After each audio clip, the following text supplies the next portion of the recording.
right, welcome back, Truth Seeker. Sorry I'm tardy. I was actually over in Truth Vibration Podcasts channel, and he's showing the beautiful sunset in Florida. And again, I wish more people would support what Truth Vibration Podcast is trying to do, because he's really trying to do the holistic human being. You know, he's talking about knowledge. He's talking about taking care of yourself, making smart life decisions. He's trying to bring humor to it. And anyhow, I really appreciate his presence in the community. And anyhow, I just want to talk about the trend, the cancel culture, people becoming more and more sensitive, more and more emotional. You've seen that happen to a lot of people who are great contributors in this community. Things that didn't bother them, you know, in the last 6 months, last year, all of a sudden they're really irritated and agitated about it. And you realize it's a bigger cultural phenomenon. It's all part of this cancel culture, get so offended. And it's sad to think that people in this community who've been great contributors, who think they're awake, they're easily taken by the propaganda and the spell over society, if you will. And again, I just want to remind you guys what this cancel culture looks like in reality. And if you missed my days out on the corner of Yakima, which probably won't happen too much more since I don't live in Yakima anymore. But if you missed it, I just want to play this classic moment of a guy coming up and talking about how he wants to cancel me. And it's just like, I was so blown away by this guy. I was like, okay, this is the language on TV. But seriously, you're coming up to me on the corner saying you want to cancel me? I mean, you're going to hear his quote, "The reason people like me cancel people like you." I'm just like, what's wrong with this guy? But again, I think this was, here, let me see when this was posted. Doesn't show the exact date. I want to say this was in 2020, though. It might have been spring 2021. It says a year ago, but it was definitely longer than that. It might have been spring 2021. It was spring 2021, because that's exactly what I was talking about to people over the megaphone. I'm not going to play the beginning of the megaphone part, because they'll take down, they could likely take down the whole video for that. I was warning people about the clots and the limited liability. But while I'm on the megaphone trying to help people look out for their well-being and health, and see, that's the thing too, right? It's like I don't think there's anybody else in the world who spent 100 days on the corner of their town, you know, telling people to look out for their health and how to protect themselves. And you don't see like anybody in the world like resharing these videos or saying, "Hey, that's great that Zach went out there to help warn people." But then, you know, like I have like 15, 20 seconds of ranting about, you know, morons and what I think they should do with themselves. And then that's the stuff everyone focus on instead. It's like, okay, 100 days out on the corner helping save people's lives. I'm not going to think about that or get behind that. But oh my God, this 15-second soundbite of Zach ranting against some total emasculated loser who has no life. Oh my God, I'm just so offended. I can't support Zach anymore. I can't support what he's doing. He's a bad person. Again, this stuff is so effeminate and weak, but that's what society's become, right? They want this effeminate, weak society.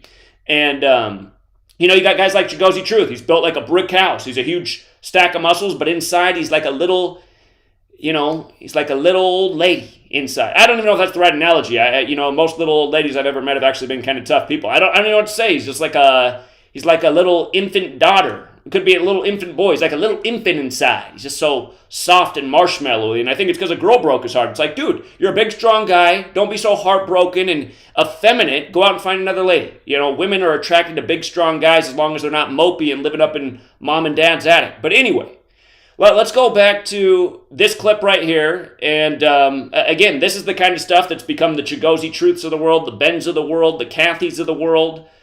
Again, it's a cultural phenomenon, and it's not good, but this is what it looks like.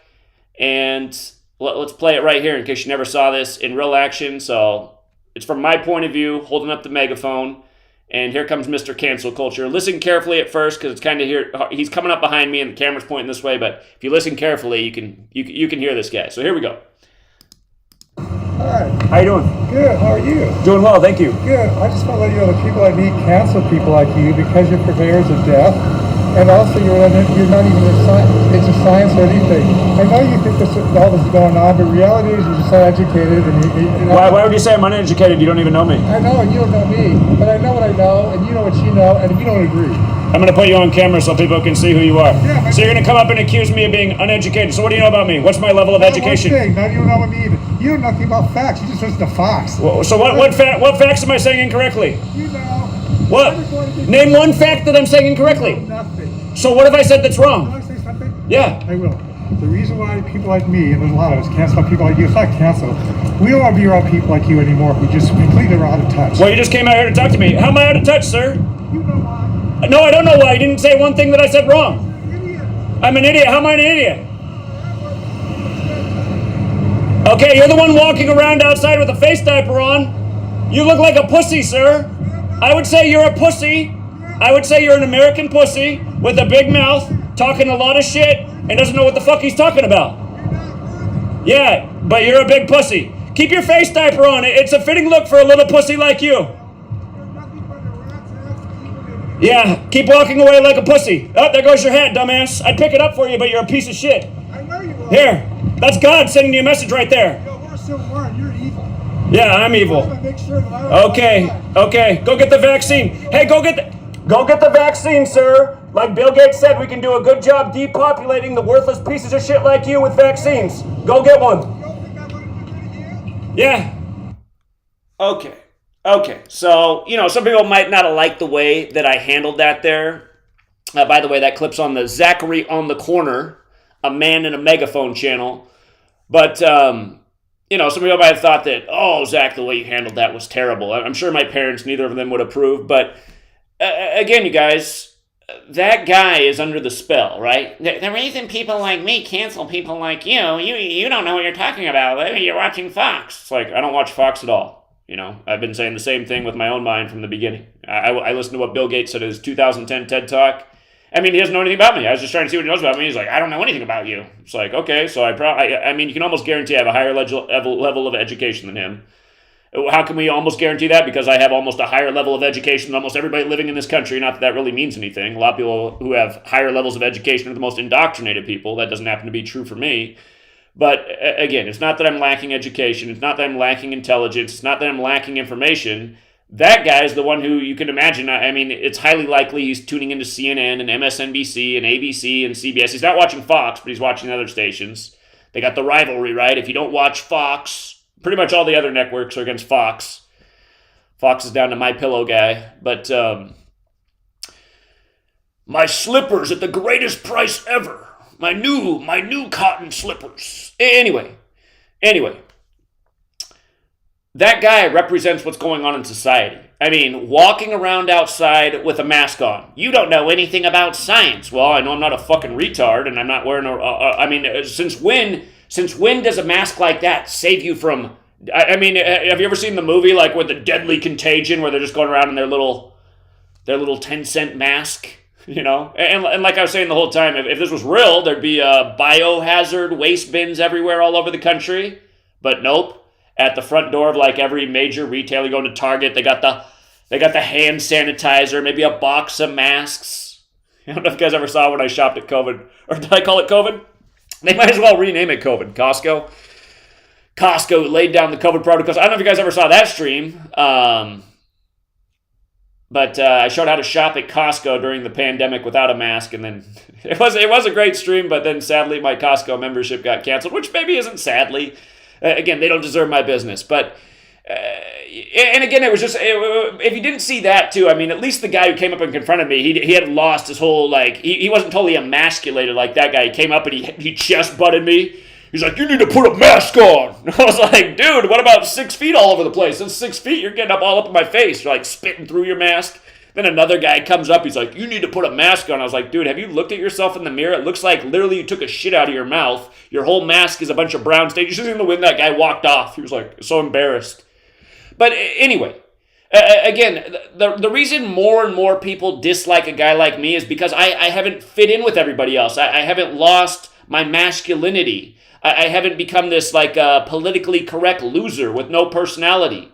That's what they want in society. They just want a bunch of cookie cutter people that just toe the line, that, they don't get out of line, right? They just march along to what the news tells them. And again, even if you're watching Fox News, I remember Sean Hannity this year. Sean Hannity goes on this big rant about the vaccine, and then he goes, and by the way, I'm fully vaccinated, and I totally endorse the vaccine. I was just like, who's watching this? Like, turn off Sean Hannity. What a moron. Why are you ranting against the vaccine only to close your rant with how you're double, triple vaccinated and totally endorse it? I mean, but anyway, I mean, that's where we are in society, just like emasculated, no common sense, thinking you're smart because you're just marching along with the herd, you know? And again, you just see how the spell is just spreading. It's just getting worse with time, even though it seems that the opposite should be happening. You know, it's the age of information. The difference between 2001 when 9/11 happened and 2020, 2023, where we are now, is at least now you do have access to some people, even though there's a lot of censorship, but just other people to listen to besides just the mainstream. I mean, you can actually listen to a screen now and get something other than propaganda. You can hear another reasonable person's point of view. You can hear a doctor who they won't put on CNN who's telling you about how his father just died after getting the clot shot. I mean, there's other information out there. You think we'd be moving in this direction of more people breaking away from the media propaganda and spell, but instead more and more people are falling under it. And again, even people in this community who think they're awake have become these emasculated losers, following total trolls. You know, it's amazing how many people, because again, there's become like this rivalry, right? There's the guy who we got to finally hear his voice last night, Lispy McLisperson.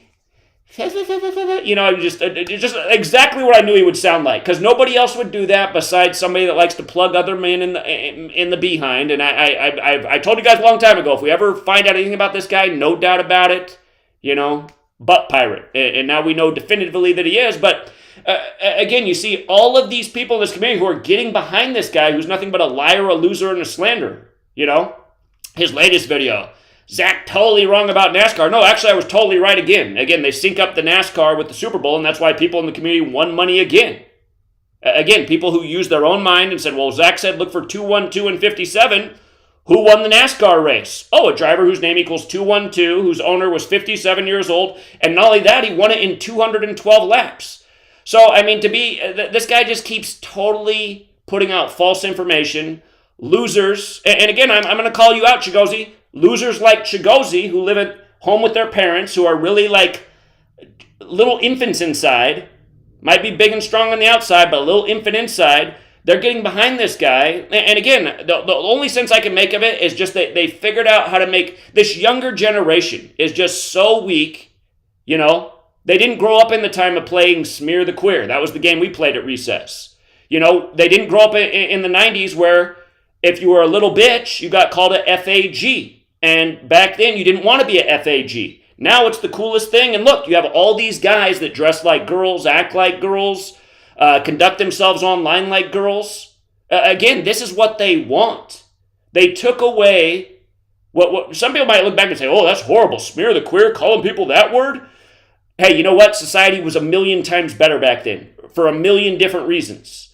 And again, back then the motto was, sticks and stones may break my bones, but words will never hurt me. Sometimes you get called out, though. It might make you think twice about what you're doing.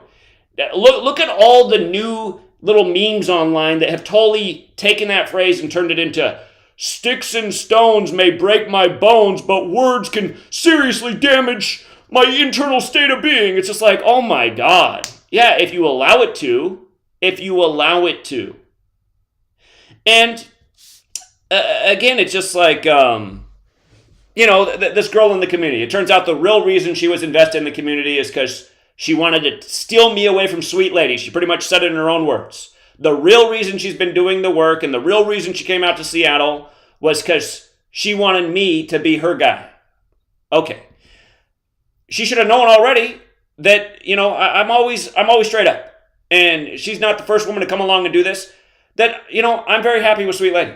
And I'm very loyal to Sweet Lady. Her and I are both Cancer. She's a cusp on the side of Gemini. I'm a cusp on the side of Leo. We are the 6-9 in the Cancer symbol. But again, she was in this for ulterior motives.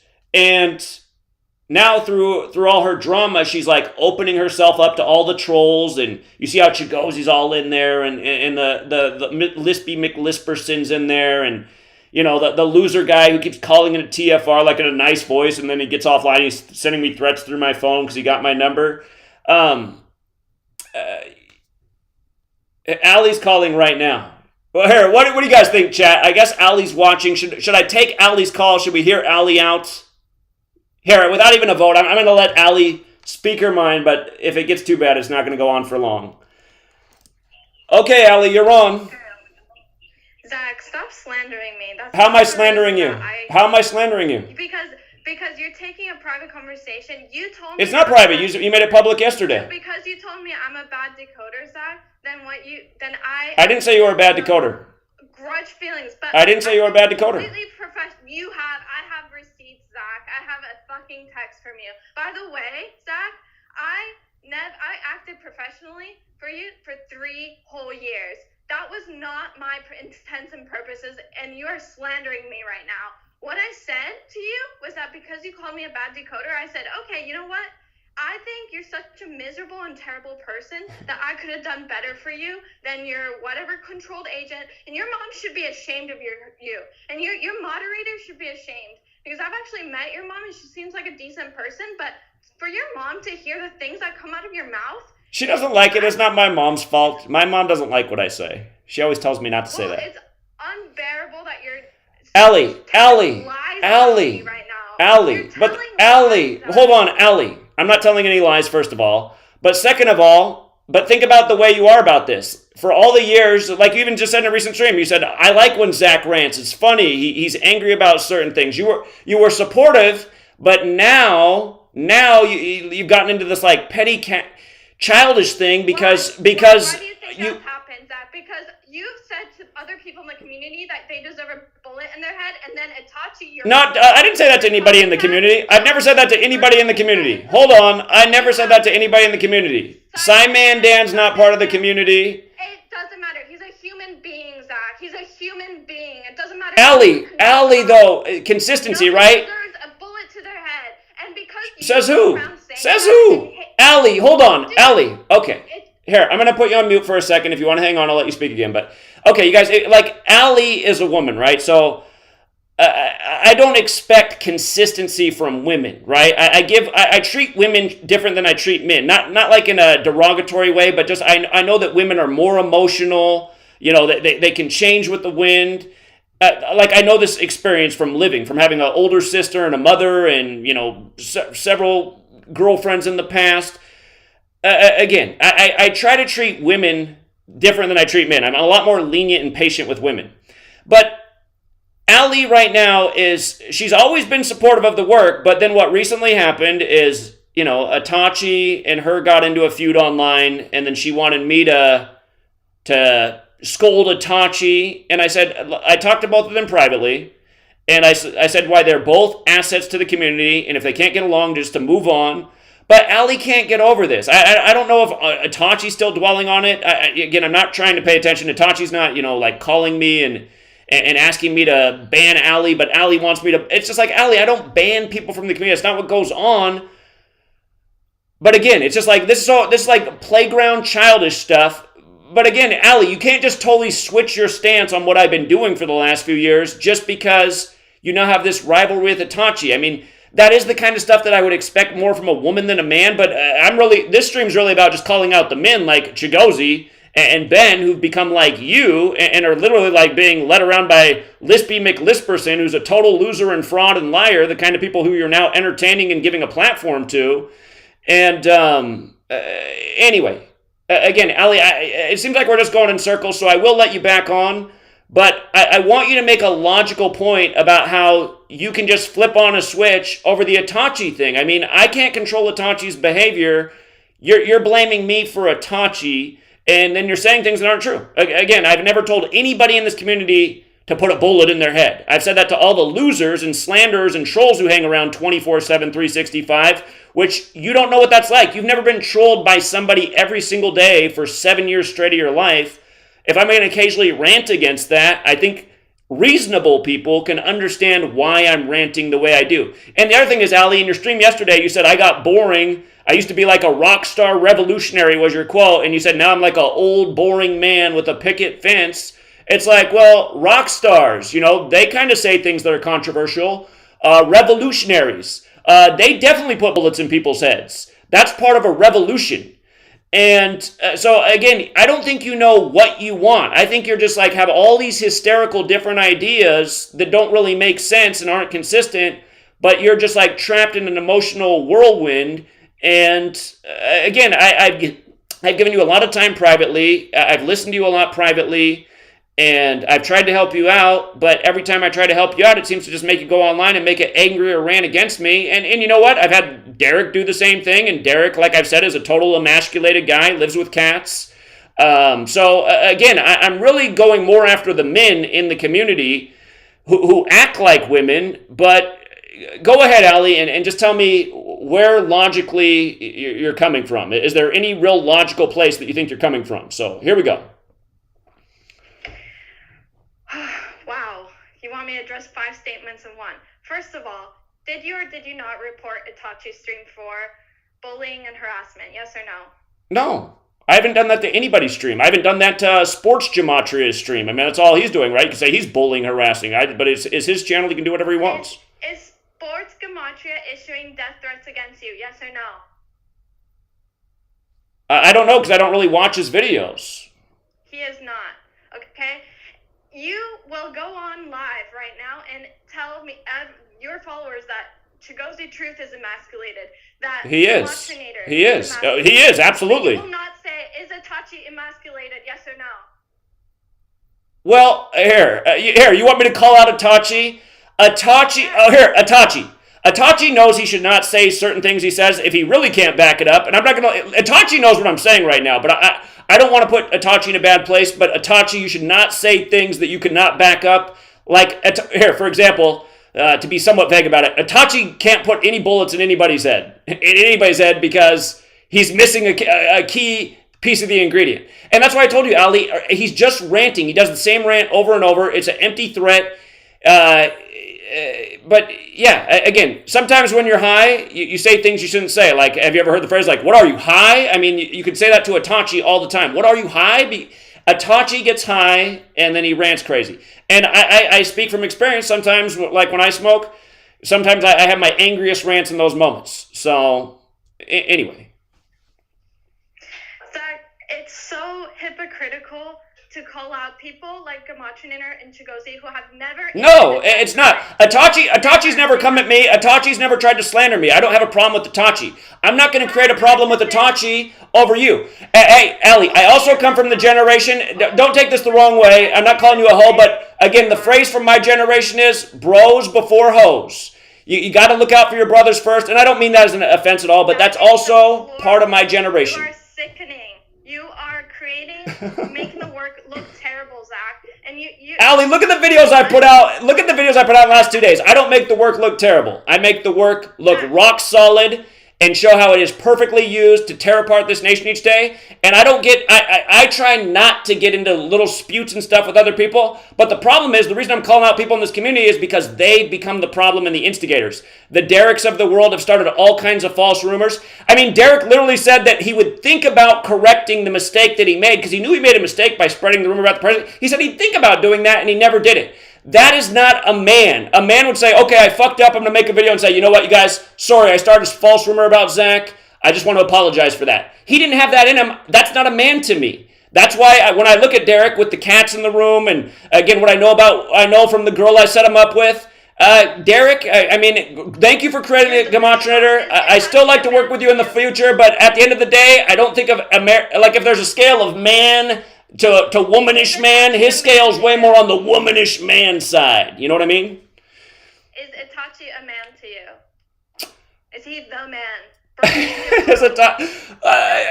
Itachi has a lot of things to work on, like we all do, but Itachi doesn't... Say he's deplorable. Say he's deplorable for what he's done. You can't... I did say he was wrong. I did say he was wrong for threatening you. I did say it was wrong for him to say what he said to you, and I already put that out publicly like 3 times now. I mean, what more do you want? Okay, now you're you're doing it on your channel. But you know, Itachi went live just today telling me to go off in a wood chipper again. So he's still repeating the same behavior even after you told him off today. Okay, but Ali, again, seriously, like, why are you even watching Itachi's stream? Why do you even know that he said that? You're terrorizing yourself.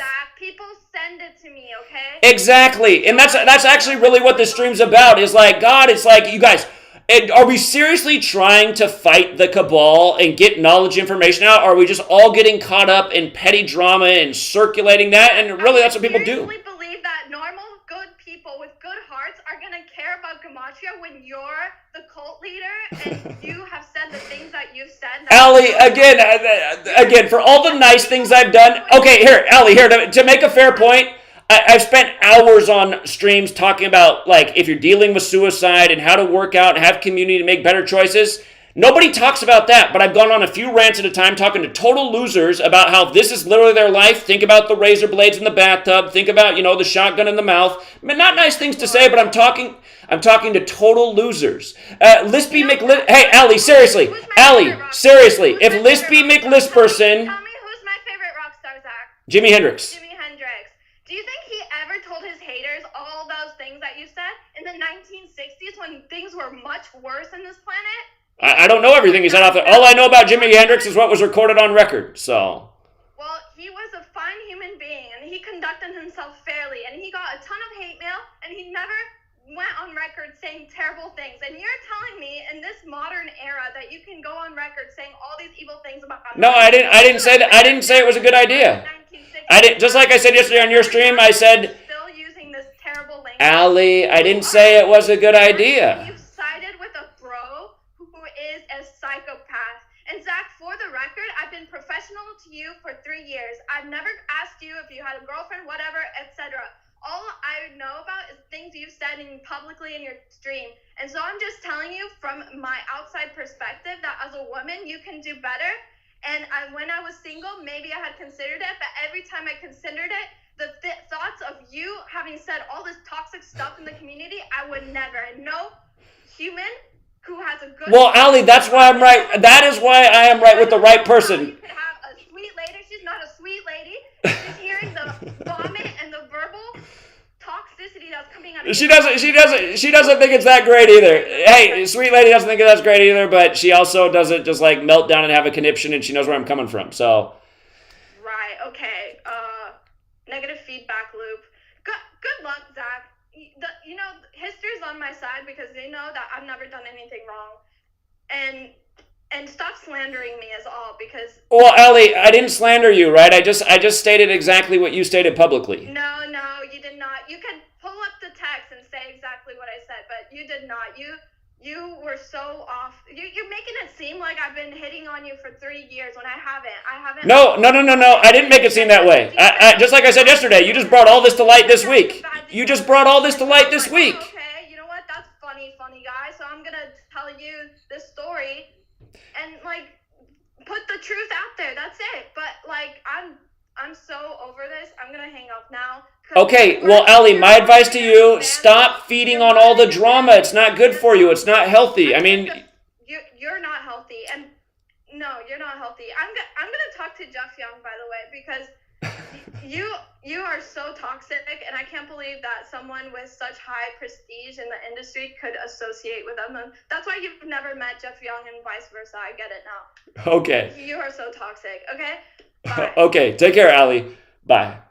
All right, but yeah, again, I mean, that's just right there what that is that's emotional instability, right? That's like, and again, that's what I just feel like that's part of the female condition for a lot of women. Sorry to women who aren't that way, but again, you can watch a recent stream and she's saying, like, when Zach rants, it's funny. He's practicing freedom of speech. That's good. We need more of that in this society. And then, again, it's not a slander, you guys. I was talking to her privately, and she was saying, how come you can't see that we're supposed to be together? And if we were together, this work would go so much further. Like, I'm way better for you than Sweet Lady is. And I was just like, and then the other weird thing is she has a boyfriend right now. And it's just like, well, wait a minute. By the way, if Ali's boyfriend's out there, again, I heard her say you're a younger guy, but honestly, if you're with a woman who'd rather be with somebody else, that's probably, unless you don't want a long-term relationship, I'm just saying that's probably not going to work out in the long term. So just putting some more feedback out there. But again, it's no slander. That's what she said. And again, I mean, she's known the whole time, just like everybody knows. I talk about Sweet Lady all the time. And she's not the first woman in the time I've been doing this who's thought that I should leave who I'm with because they're really about gematria and we'd be a more powerful combination together. I mean, it's an appealing line, and people are going to go after what they want in this world. But yeah, I'm happy in my relationship. And again, day by day, chapter by chapter, my relationship gets better with May. And I do think there will eventually be a point where she does become more involved in the work. And sometimes, you got to be patient and just wait for a good thing to happen. But Sweet Lady's a very intelligent and stable person. And, I'm, as much as I like Allie, don't judge Allie. I have met Allie. I know she is a good person. She has a nice, bright, bubbly energy. She does have video making skills. Again, I've always tried to be gentle with her video, with her gematria videos, because, again, I think she'd pick up on the clues you would think, like when I'm saying, don't just force words together to make things fit. That's kind of like how all of her videos are. Like, she's forcing a whole bunch of words together, go, oh, that has the same value as this. But I didn't judge her for that, because I see that she wants to help out the community, and she makes videos, and she does have something to bring, and there's not enough women in the community. And, she's an attractive girl and a pretty face. Can do wonders for bringing attention to work that needs to have more eyes on it. But it's just like what I said to her this past week is I said, she said she's like way more valuable than Itachi, in a private conversation. I said, well, the thing is, Itachi's good at decoding, and people like Itachi for the fact that he helps them, especially with the sports decodes. And he could work on his video editing skills and his personality a bit, and not just title every video dedicated to the trolls. But again, everybody has something to offer. And, also understand about me, I'm not a type of person to hold grudges, but, I will call you out, and I will say what I think, and if you get offended by that, and you want to, just burn the bridge totally, that's on you. But Chigozie and I could apologize to Chigozie for being rough on him. And, I could apologize to Derek for making jokes about how effeminate he is with his cats. But in a way, I also am coming from a place of truth. I have always found it suspicious when a guy lives with cats. It's like, okay, I'm used to girls living with cats. Guys? I don't know. So, what's wrong with cats? What's that guy's name? Quantum of Conscience or something? He has 8 cats in his house. Totally effeminate. Sorry, I'm not watching that guy's channel. Not to mention, he's also said on his channel that gematria is just all coincidental. That's a total moronic point of view. Gematria is all coincidental, as it proves itself in spades day after day. So, anyway, Miss Matthews says, whatever happened with you and RFG Chosen One? Well, again, another guy that I promoted and helped build up his platform. He got his fame off copying my Super Bowl 50 pick word for word. And then all of a sudden, he just started attacking me, So, that's all that ever happened with RFG Chosen One. He would be a nobody in total obscurity without me. Just an ungrateful loser. Period. A guy that, sold really expensive false... The only time he ever hit a pick was when he copied me. That's it for his resume. He got that, and he also copied me on the King James LeBron thing. So, again, a guy that just puts out worthless information, schizophrenic nonsense, says he survived the Las Vegas mass shooting. They said he was dodging bullets. The guy's just full of shit. So...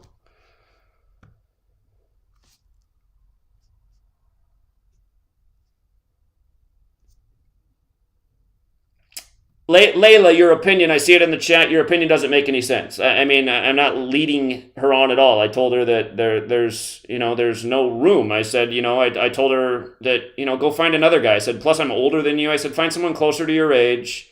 There's a lot of guys in the world, and again, I said before, I think it's wrong to go after somebody who's already in a relationship. I think that's like unless you see that like they're in a bad relationship. Like the only circumstance where I could say like I would understand that is if you saw that like somebody had an abusive partner and you saw the good in them or something, you're like, listen, man, like, or not man, or just lady or whatever, you shouldn't be in an abusive relationship. And then, but yeah, you shouldn't go after people who are already in relationships. And I've always been real clear that I got a nice, sweet lady, and things are good. And you know, I mean, there are a lot of nice, attractive, smart women in this community. I'm sure there's a lot of nice, attractive, smart men. I mean, find somebody who's single. The world's full of single people. So.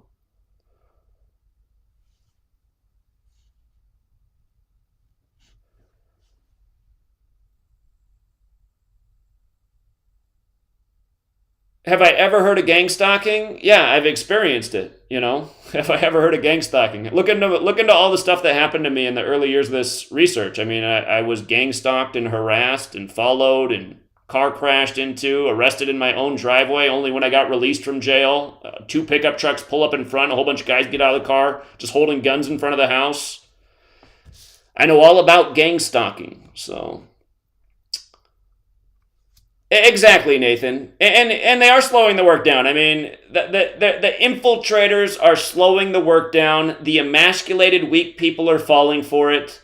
And again, just to get back to the main point, the spell that's on society, right?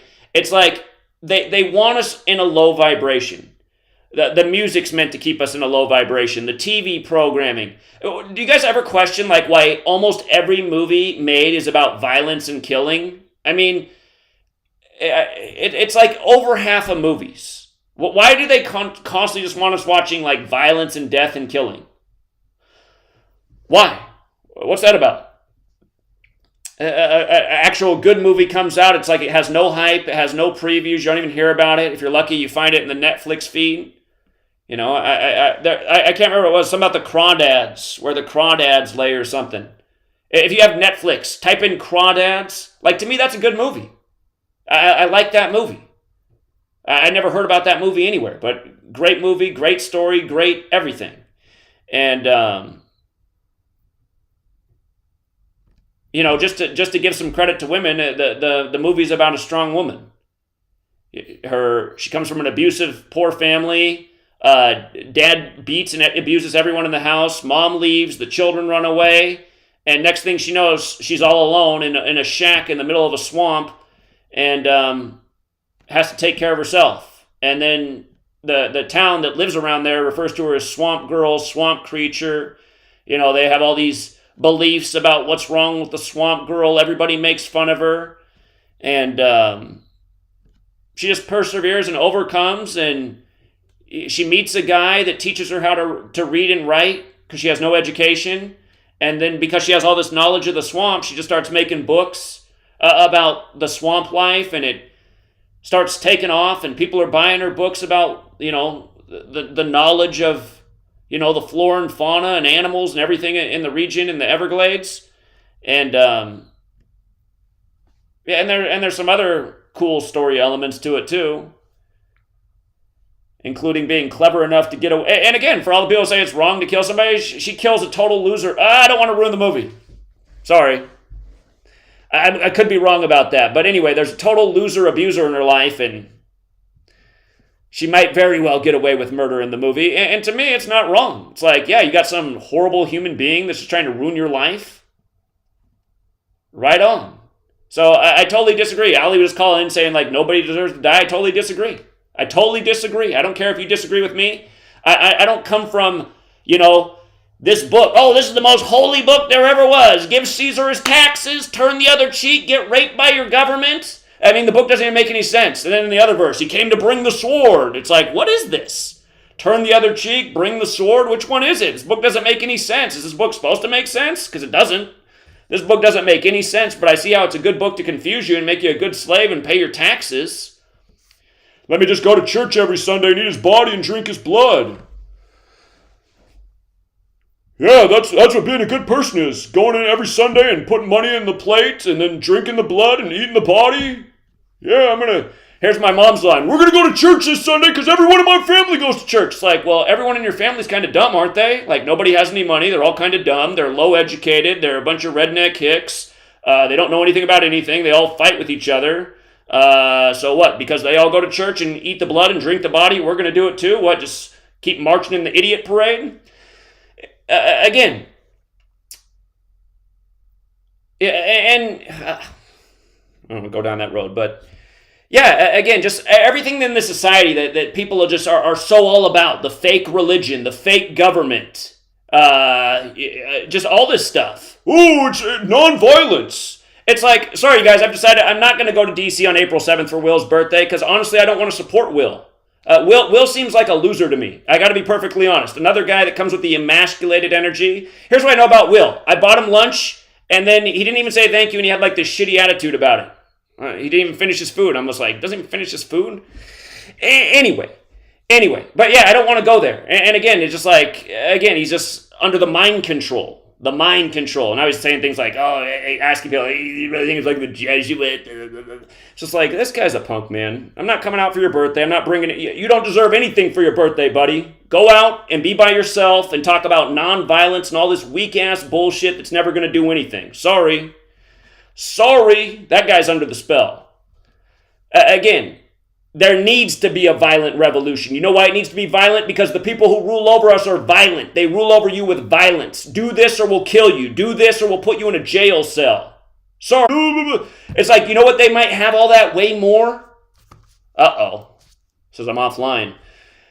They might have way more technology. We got 1 billion times more people. If we could just get this emasculated loser society to pull its head out of its ass, we could steamroll the federal government, not have to live our life as debt slaves paying taxes every day. What are we going to do from there? That's what everybody does. What are we going to do from there? I don't know. The chains are free now. Why don't we figure out what to do now as not slaves? How about if you don't have to spend your whole childhood going to study about some bullshit, Circle C for Christopher Columbus? God.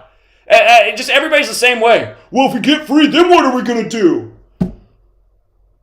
Master won't be here to look over us on the plantation. See, I mean, that's what it is. It's like people want to be slaves.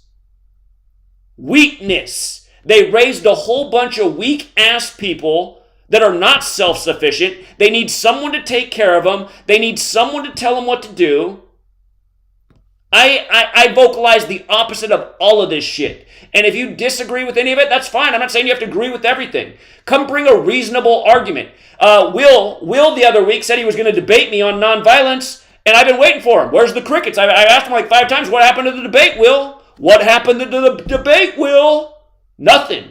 But he keeps I don't know how Will gets all these interviews with people. I find that suspect. It's like, why are you going on a guy whose channel has like 5 people in the live stream? Come on my channel. None of these people interact with me. Here, I actually have an audience. Here you go on Will's channel, who has no audience, who goes up and harasses cops. Hey, cop, what's the First Amendment? Hey, can you give me the 5 bullet points of the First Amendment? It's like, do you know why YouTube tolerates the auditing community? Because it's a community of losers. Hey, let's go to the post office and make a scene. We can make $20,000 and get 1 million views. We'll get the cops called on us to the post office. Hey, you know what the post office know what the Third Amendment is? Who gives a shit? You know who wrote the Bill of Rights? You know who gave us this whole fake country with all these fake laws that none of us have ever had? We've never had freedom of speech. You know, you never had the Second Amendment. You don't really have the right to bear arms. You have the right to buy a permit and only use it in certain situations. Otherwise, they'll lock you up in a slammer and, ruin your life. Again, this whole country's a big illusion. The American dream. Let's all be non-violent and just be ruled over for the rest of our lives.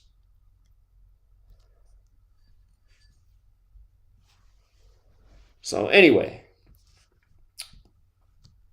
here, I'm going to open up the phone line and, I just saw, here, before I even open up the phone line, yeah, you can call in. You know who I'm talking to. Yeah, right, the Matrix. He texted during the stream in the middle of my rant. He said, can I call in? Of course you can. My mom's texting me, be careful, you're going to get suspended.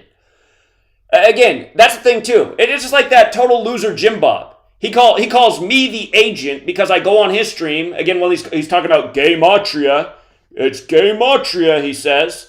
I go on there and I start saying, no, it's not. Listen, this is the proof of the way they're conducting these rituals to take away our rights and liberties. I start explaining it, and then he cuts me off and then goes on, oh man, he could have got my whole stream taken down. He could have got my channel demonetized.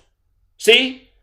This is a Jesus guy, right? This is a supposed Jesus guy. He says all we need to do is be in touch with Jesus and focus on our family. But then look, again, in a one way he's nothing like Jesus, but then another way he is, right? Comply with government, obey Caesar's tyranny. But seriously, where did Jesus ever say in the Bible? Like, here, put the truth aside. Don't stand up for what's right. Just focus on your financial well-being. What verse was that in the Bible? Because I missed it. So, here, I'll call Yeah Right. Yeah Right's a family man. So I'm guessing he stepped away from the stream. But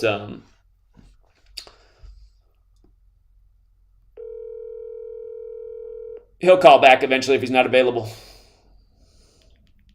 Hey, Pat. Yeah, what's up, man? I saw your text message. Oh yeah, that was when you were talking to Allie. But I must be behind on the stream. It's weird.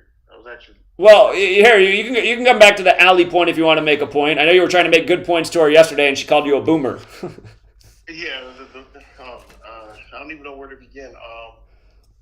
I mean, that is the true definition of a toxic woman. I mean, I know you give her a lot of credit, but there's women that need to be put in their place, and she's one of them. I mean, I'm nice. I'm Mr. Nice Guy too. I play that role, but at times when they get out of line, you have to put them in place. And you don't have to ever put your hands on anybody, but a woman verbally needs to be put in their place, and when they respond to you putting them in their place, then you don't respond. That's you don't argue with them. Just tell them how it is. You put them right in their place, and that's it. And there's nothing else to talk about, because that right there was pretty much every man that has had any kind of bad relationship or even in a relationship now dealing with that right there, that mentality, that toxicity. I don't know where it comes from, but it's obviously some type of spell, because a lot of them got that same ass energy. And it was on full display, man. That Allie, I mean, she obviously, that's out in the open now that she had a thing for you and it didn't go well. And, now she's gonna do what she does. She's gonna trash you, she's gonna slander you, she's gonna try to tear you down. I mean, this is what the American-minded, not every woman that's listening to this, of course. We know there's good women out here. I'm talking about the average Americanized, mindseted woman moves in that same energy that she just came on here. All the stuff she said, she basically came on here and said, fuck you, Zach. You didn't want me. I'm going to tear you down. I wanted you, and that's the way I'm going. That's all she's doing. If you were on the stream yesterday, she enjoyed all the trolls coming up there talking shit to you. You should have saw the look on her face. She was loving every minute of it, because it's I fell out with them, whatever. Now this is my revenge. I mean, a lot of people could see that clear as day for what it is. And she's jealous.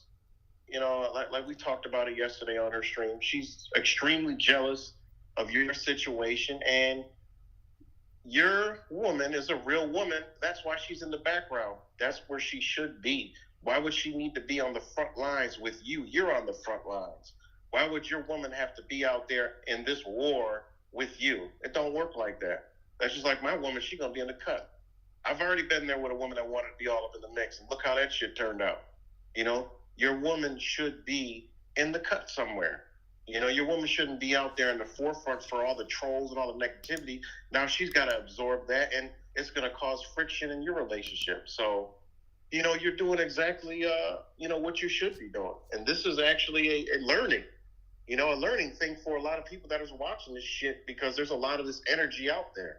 And what you're seeing, full display, is that alley chick and that toxic ass bullshit that needs to go. With everything you've been saying today, that shit needs to go too. That's one of the biggest problems in society, is that type of mentality, and they need to be put in their place. And I'll say it. Am I still alive? I can't hear you. Yeah, you're good. Okay, and I'll say it. If you don't want to say it, I'll say it. And if anybody like it, I don't give two rats ass about it. But women, certain women with all this stupid ass woman listen, a man and woman are two different species. There's women could do things men can't do, and men could do things women can't do. This Americanized society has made women think they're equal to men, if not more powerful, and therefore it offset the balance in relationship. And all this masculine, demasculine men energy comes from this fucking energy that is out here. These women are taught and bred in America to down a man, to go against a man, to be that independent woman. I'm this. I could do what you can do. And they could talk to you any kind of way and get with it, because, like I tell everybody, Zach, this is not really a rant, but this is it's an education. I tell everybody, the average woman that is here in America, when we're together with them, we're not their man. They got a man. You know who their man is? The government. That's their daddy. Get in. We all see it. A lot of us are going through it. A lot of us have been through it. A woman knows, the American woman, the American-minded woman that's trapped into the system, knows that their man is the government. They work for them. They know when you fuck up, who do they call? When a man and a woman's relationship go bad, they call their real man the government. A woman in America knows they don't need a man. The man is just a commodity. And that's how they have structured society. It's for the man to not be needed. Because the minute a man fucks up, they call a 911. Then they're going to get some type of restraining order. Then they're going to take the kids and keep the kids from you. And the courts and the system is set up to the emotions of the woman. And that's how they roll. That's how they roll with it. So this is empowered woman to be all this shit. In reality, it don't work like that. Because just like, I'm going to stop right here. When that whole shit happened in Buffalo with that big ass snowstorm, when I went and helped those people out up there, 99% of them were all those women. They all needed help. They ain't have no food. Didn't have no food for a few days. They needed help with this. They couldn't do any goddamn thing. That right there goes to show you that we're way out of balance with this man and woman shit. And this unfortunate Americanized, what do you want to call it? I call this a certain intelligence that have gave these women this false power, all right? And it has nothing to do with man think they're better than a woman or more powerful. It's a woman isn't what a man is, and a man isn't what a woman is. But this American society has done this to the American woman and the man. Because you have a foreign woman, I have a foreign woman, and what do they, Zach? They don't act like that, do they? Traditional. They don't, huh? They're traditional women. Right. They don't act like that. They'll never do the shit American women do to their men. They don't even understand that shit. So what is that? And you go to pretty much any other country, they don't do that. It just doesn't happen. So what we've seen today is a prime example of this toxic feminine energy that is need to be put in place. And even a lot of women that are in here know exactly what I'm talking about. Well, I can tell a lot of women that are in the chat are not happy and they think you're wrong. But here's what I'm hearing from you, right? And again, if any woman wants to call in and go give us the opposite side of the story, this is what I see in society. They want an emasculated society. They want a fatherless household. They want men raised by women so they're more like women, and you see it. And again, I don't. This isn't meant to be racist, but we all know what group of men are being raised the most by single moms and their grandmothers. It's black men. And when I went down to Buffalo, I met a lot of young black men who sounded like little girls, just regurgitating all this weak ass shit that they got right off the TV, and they didn't sound like men at all. They just sounded like, and I also ran into a grandma down there that told me I need to shut the fuck up because she's so used to running the household, and it was a time to pray to Jesus. And I'm just thinking, oh, look at this. It's like, do you know who I am and who came out here to actually show you what went on? I'm sure Jesus has showed up in Buffalo since I was there. But anyway, they want this society, and they do. They've built up the whole society to make it easy for the woman to take custody of the children, and the man to be down and out, and the man to end up dead broke making child support payments. And again, I mean, a perpetual cycle of the same shit. And then if women don't like what I'm saying, it's because they're in their energy. It's point blank, period. A woman is not equal to a man, and a man is not equal to a woman. A woman is not equal to a man. They make you think that you have to be out there working and doing all this other stuff, and that's not a woman's role. A woman's role is not to do all that shit. Yes, you can do it, but that's not a woman's role. First off, none of the man and the woman ain't supposed to be doing what we're doing in this shithole. We're not supposed to be working for, these factories and these buildings. We're supposed to have our own shit, building our own legacy. By the way, since you just said that, I really do wish you'd make more videos about how you built up your business and how you pass it on to your sons. I'm waiting for those videos. Yeah, I'm gonna do them.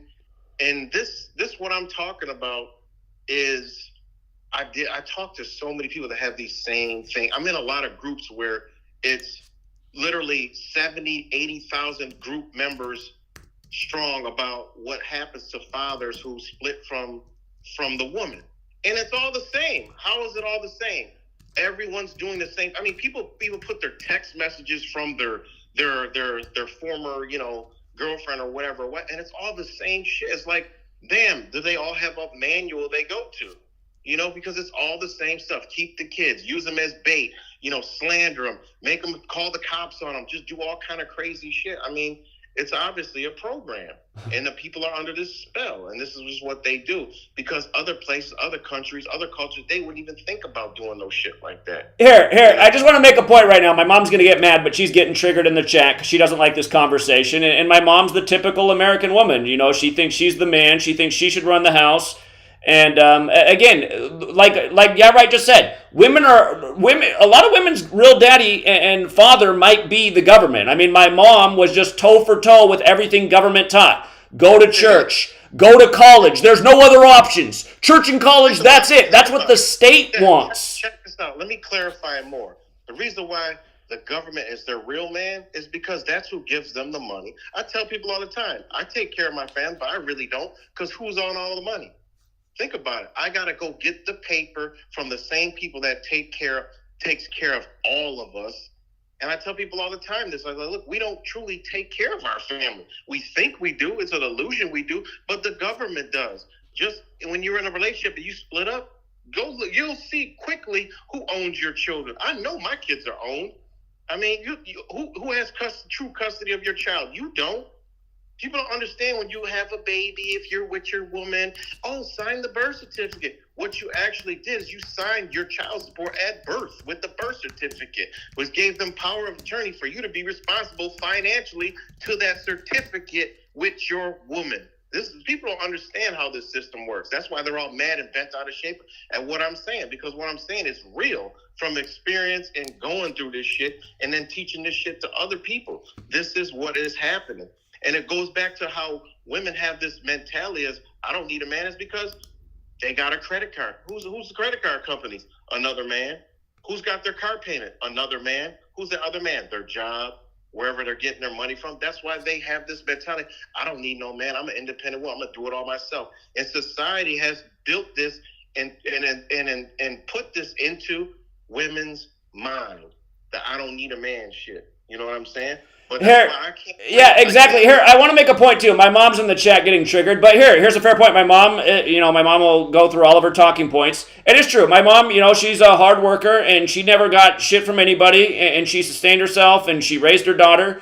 But mom realized, look what happened. You raised your daughter, right? And then she married into a really wealthy family, and she ran off her husband because she acted like she was so entitled, and nothing was enough. And, I mean, she, beat down her husband. I mean, he might have been cheating and all that, too, but I guarantee that was a symptom of the way she was treating him. It was just so obvious.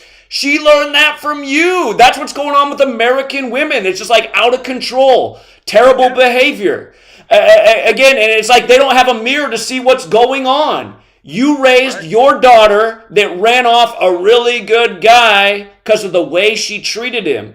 And it was obvious as everything. And she is. She's just like, my sister's an ass. I mean, God, it's just like I'm trying to explain something to her. She's like, you know how dumb and crazy you sound? I'm like, I sound dumb and crazy because I predicted Prince's death? I mean, you can't even listen. You just think like you're in charge. You think you're the alpha. You're not. You're a woman.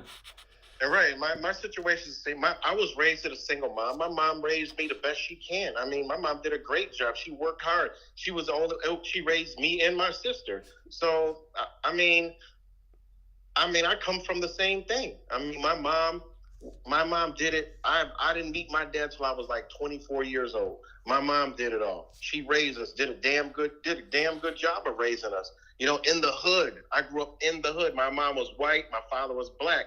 I was in the hood with a white mom. I had to go through all the shit that I went through. My mom was always there for me. You know, I mean, she did the best she can, you know? And I don't have nothing against women. I'm just telling you what it is. What America has molded and manufactured and programmed a woman to be, that's not what a woman is supposed to be. Because you go to any other country, it's all different. Exactly. Here, I'm going to tell you, my mom was like the prototype for what they've done to the American women. And Mom, if you can't handle the stream, just turn off. But my mom doesn't have any feminine energy. She acts like a man. And there's something with the children because the first 4 children are all girls. The first guy is gay. It's like everybody, the oldest daughter's a lesbian and like the toughest woman you ever met. And then my mom's 2 behind. But it's like everyone's a gender role reversal in that family. But the thing is, like my mom, she could go in and use her feminine energy to get things to go her way because they'll be like, oh, you're a woman, I want to take it. But instead she goes in like she's the biggest, toughest, meanest dude around, but she's this 5'2" woman. It's just like you're not using the energy that God gave you. You're coming from this place of I don't know where it comes from, but it doesn't work. You create all these nightmares in your life because all you do is fight and argue with everybody and act like she acts like she's a 6'6" dude that's going to beat your ass down if you don't conform to what she wants, and people just laugh her off. It's like just come as a nice, sweet woman, and you'll probably get exactly what you want instead of everybody hanging up the phone and no longer returning your calls and a million more problems. It's just like, but she can't be a woman. And now, I mean, that's what they want. I mean, every movie that comes out now is an action hero woman, a weak, emasculated dude. I mean, it's like the whole society's going to end up being like my mom. So. Mm-hmm. And then the thing about it, I tell people all the time, I said, look, it may, like that alley, looks like a woman, or looks like a woman, sounds like, but is it really a woman? I tell people, they're like, what the fuck are you talking about? Yeah, you see full display. These aren't women. This is something else. This is not women. This is not womanhood. This is not what a real woman is about. And they always talk about, you know, I'm a real woman. I'm a real this. Yeah, you are. Okay. All right. Yes, you are. You know, I mean, it's crazy because it goes the same way. I can go the same way with the men, with the demasculated men. It's the same shit. Men turn to bitches, you know? I tell them all the time that I talk to people all the time that are going through the same shit on the other. And I said, look, you act like a bitch, you're going to get treated like a bitch. You buck down. Okay, you had a family. These are your kids. Now you split up. Now you just give up. Well, that's some bitch shit. What is that? That ain't being a man. Tough it out. Tough it up. Be a man. You know, you want to be in their life. Be in their life. Get in that bitch 50-50. Can you handle it? Well, then you ain't really no man. Go over there and pay the fucking child support and shut the fuck up. That's what I tell them. Straight. So it's not a I'm bashing woman. I'm just keeping it all the way real. A woman is not supposed to be in the role that she is in America. Point blank period. Go south of the border, go to any other landmass and see what it's all about. It's totally fucking different. It's only possible, too, because that we've been raised in a system, and a system is not the natural world. It's like we've been taken out of the natural world. If we had to live in the natural world, women would know what their place was. They would not be going out, doing the hunting, doing the heavy lifting. They'd be at home, taking care of the home space, being a woman. But we live in this totally inorganic world, this totally unnatural world, and it's what creates the whole possibility for what we're living out. Exactly. And prime example, Buffalo, New York, when their real man couldn't come, they were looking for men to come help them. With their real man, the government, meaning police, ambulance, and fire, when they didn't fucking come, they were looking for men. to come help them. Hey, I need this. I need that. Can somebody please help me? It was unfucking believable. A sick side of me was like, you know what? This is that goddamn deep. This is that damn. I don't need a man society right here. I couldn't believe it, Zach. Fucking over 100 messages in 5 minutes of all women needing help. I mean, this shit is crazy. And when shit hits the fan, women are going to be the most vulnerable, because just like in Buffalo, I was thinking like, man, when these little sick motherfuckers get their little sexual deviancy, they're going to think about Tina up the street that's fine as hell and know she ain't got no man, and they're going to go get their rocks off up there, because they were doing wicked and crazy shit in Buffalo when that shit was going down. I mean, people need to realize what's what, man. You have been raised in a fucking system and been programmed. It's time to snap the fuck out of it and wake the fuck up. And some women have woken up. Some women have understood, you know, the roles, and they're in this chat, but there's some that ain't, that's still in this chat, and they're just, you know, they're all getting triggered and shit, you know, but it is what it is. And that's where society's at too. It's not in a thinking society. It's not in a discussion society. It's a I'm going to quickly get triggered and angry and talk some shit back. Right. Society. Emotional. It's an emotional. Everything's about feelings and emotions. Oh, how I feel. I need to react. No, shut the fuck up and listen sometimes. You know, I mean, that's just what we got to do. I mean, it is what it is. The greatest times of my life is when I shut the fuck up and actually listen to some shit, you know? So, yeah, I just had to come on because, you know, that whole alley thing, I mean, I just thought, I see this every day. And I know you don't understand what I'm talking about, and I don't even understand what I'm talking about this liberal energy. There's nothing else I can call it.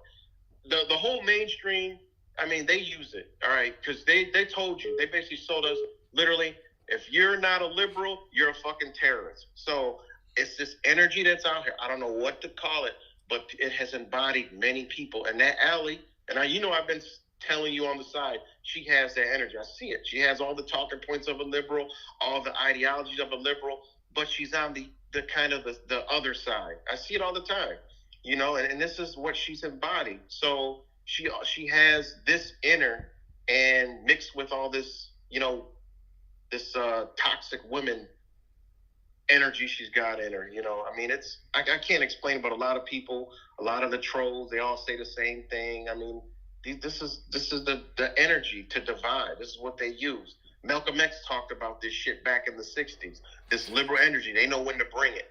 That black and red, they know when to bring that shit. It's real, you know, and it's out here. I seen it today when I went out to eat. Because, I eat natural, so I went to this vegan spot. Oh, my fucking God. It was busy today, and all I seen is the same energy. Demasculated men, overmasculated women, you know, all through the shit. And I'm like, it's epidemic. It's not an age group. It's because I see them from young to people in their 60s. So you know it's an energy. I'm like, damn, these people they weren't taught this way. And some people I've seen years ago, and I'm like, damn, they didn't have this liberal ass energy. They come in with a fucking diaper on their face. They got these like stop the hatred, like all the mainstream media liberal talking points. I'm like, oh, it's just disgusting, man. But anyway, I'm done ranting, Zach. But like the alley thing, I knew that was gonna go the way it went. You know, you could see it a mile away.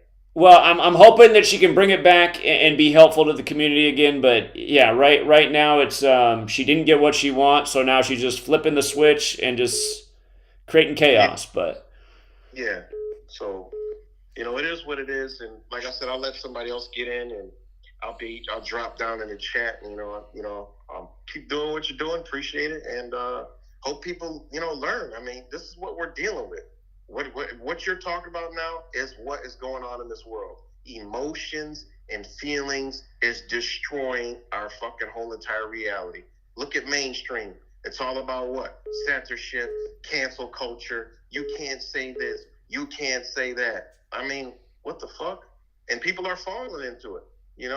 People are falling into it. I mean, there's another thing about the alley. She's angry. I don't understand this, and I still can't. She's angry because you have a connection to a toxin. So what? It has nothing to do with you and her connection.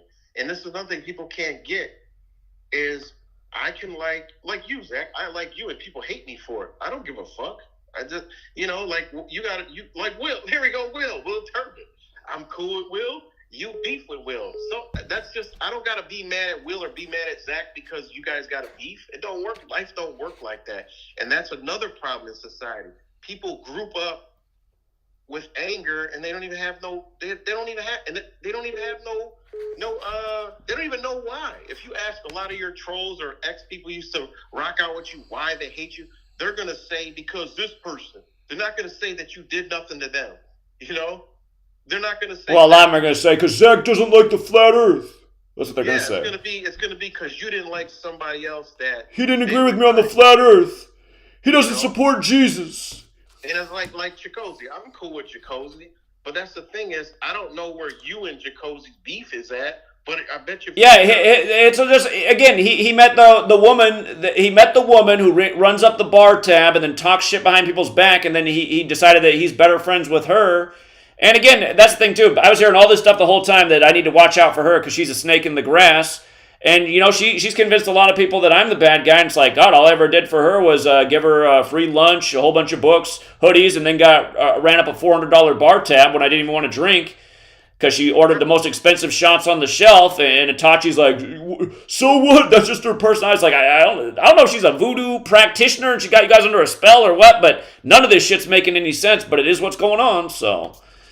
Well, that's the thing is people need to learn to keep their lines of relationship and connections and communication to that. Don't let other people sway you off of your own energy. And then this happens a lot. This is why we can't never get the fuck along or get together right on the internet is because, I don't like that person, you know, because of this. He said that or this, or I don't like you, right, because he said this about women now.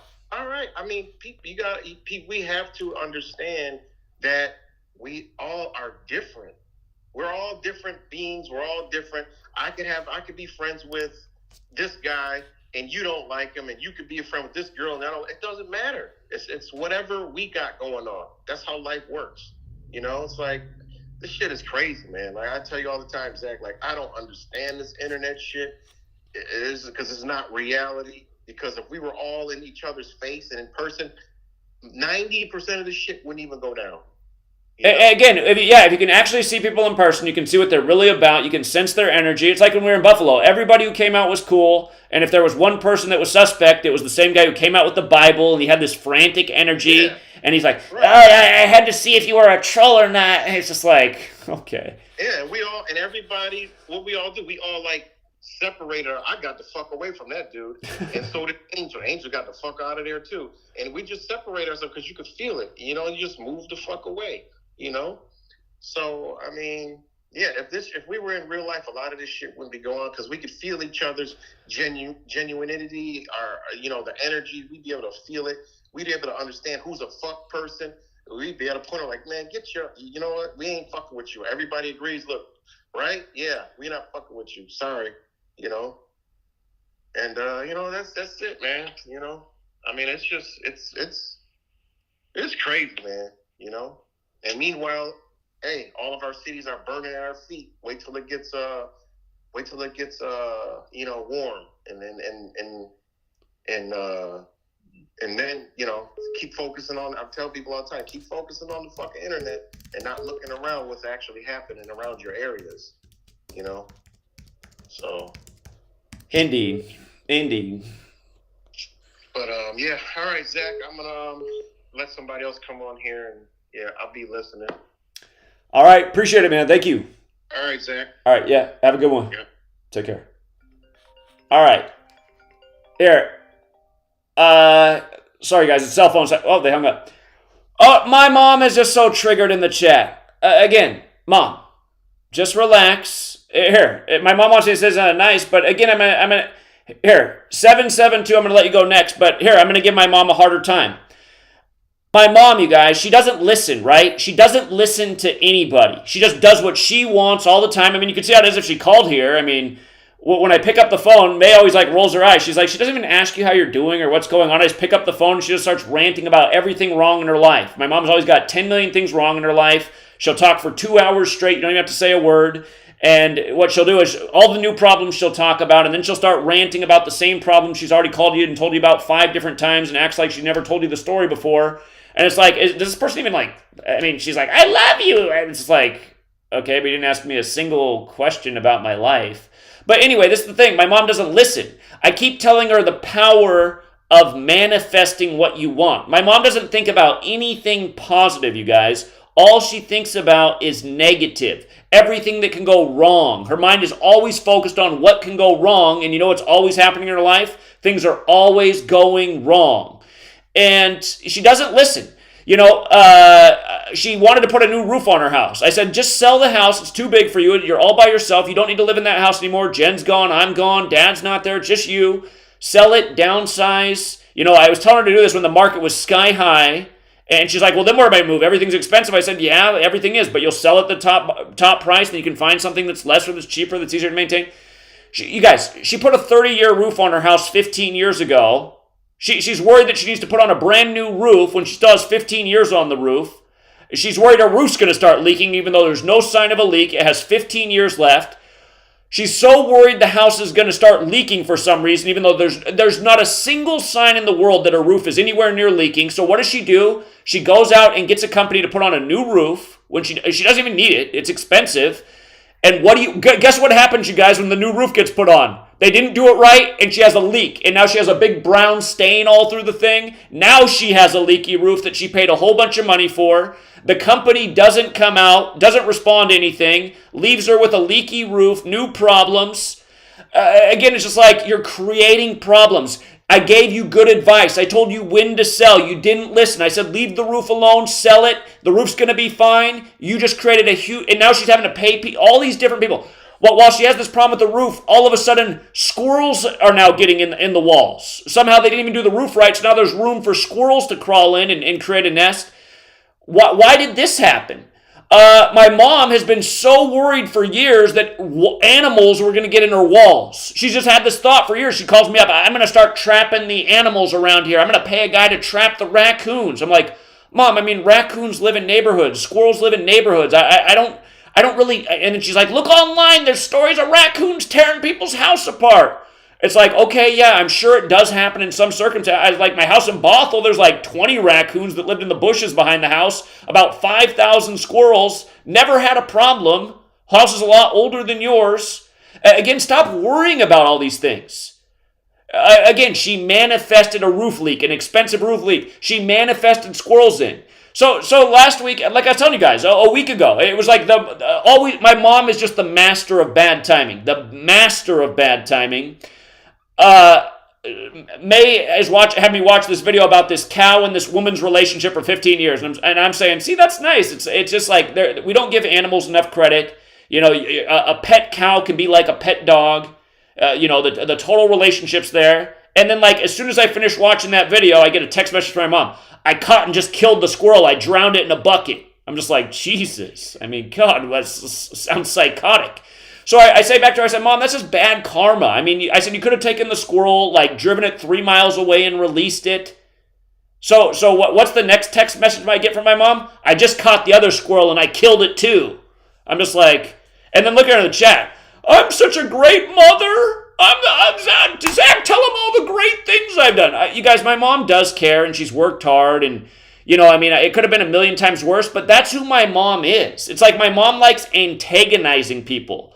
I'm having a bad day and I say, Mom, I just want to be alone in my room. What's she want to do? Come in, bother, start just like looking through my stuff. You got something in here?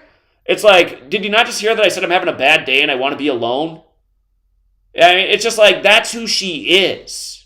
And she thinks she's a great mother. I raised my daughter. Yeah, you raised a psychopath. You raised a psychopath who, you know, married into wealth and just treats money like it's, I mean, it's just, anyway. So, and again, that does speak to what I'm talking about. Just like women in our culture, you know, and my dad, who she's ragging on in the chat right now, you guys, my dad's like the nicest person there ever was. My dad every day would come home and be my mom's slave. He'd call it cleaning the clean because my mom needs all the lines in the carpet. You know, she needs the lawn mowed every day. My dad would come home and do all that. He'd work all day, work his ass off, 3 jobs, come home, you know, help clean up, just do everything to make her happy, and then she'd come home and it wouldn't be enough. She'd start negging him, and then the fight would start out every day. And she's like, oh, your dad's an asshole. It's like, All the guy does is work and try to do everything for you, and then all you do is come home and talk shit. My dad would be like, can I get a kiss? She'd be like, no. I mean, no. Sorry, Mom. Sorry, Mom. Just disappear from the chat. Stop. I mean, here's who my mom is. Zach, I want for your birthday, I want to pay for new blinds for your house. And I say, no, Mom, you're having money troubles. I can pay for the blinds. No, I insist. I got to pay for the blinds. A month later, Zach, I want the money back for the blinds. Pay me that money for the blinds. It's like, oh my God, I didn't even want you to buy them in the first place. Now you're getting mad and want the money back. Thanks, Mom. Thanks. God. So yeah, you guys, that's how great my mom is. And it's not, but like Allie, just like Allie, she means well. She has good qualities. She's like the hardest working mom you've ever seen. Her whole life is about work, work, work. And yeah, so anyway. What's up, 772? Hey, Zach, just smoking a bowl while you're talking. Okay, hey, don't smoke too much, young man, but what's going on? It's still cherried. I'll be 1 second. Hey, Adrian Settles. Hey, go hang out in Simple Trolls channel. That's where all the losers hang out. Adios, buddy. Okay, I'm back. Well, it's funny that you were saying all that stuff about your mom. My mom's kind of similar, but not in the same way. Like I haven't talked to her. I hadn't talked to her for like a month, you know, because I don't like. She's not a good person. And so I didn't talk to her for like a month, and then she called me up, and the first thing that she said was, "Are you putting hidden cameras in the office to spy on me?" She accuses me of that. That's the first thing that she says to me after I haven't talked to her for like over a month. And you know, and then she'll be all like, now she's like all nice because I live with my dad. And she'll be like all nice and whatever. But you know, if whenever she like before she wasn't like that, you know, and like she'll be like all sweet and whatever when she hasn't seen me because I don't want to be around her. But then, you know, once I have to be over there, then she'll be, you know, then she'll be a piece of shit and she'll be saying all this negative stuff about me and I'm so stupid and, you know, just like nothing positive ever, you know. And you know, now she stole all the money, so now I'm broke. And you know, like when, like my dad's a really nice guy, and you know, he would work all day, because he has his own business. He would go and work all day, and then she didn't have a job. She didn't do anything. She never helped at the business or anything. And then she wouldn't do the dishes. She wouldn't do anything, even though she was home all day. And she wouldn't do anything with me. Like I just did some bullshit online course, some like online school. And like she would say, oh, I did his schooling. Like the only thing that she ever did with my schooling was say, like, from the couch watching TV, she would say, get to work. Are you working? Like that was all that she did. She would just watch TV all day and like check her emails, and that was it.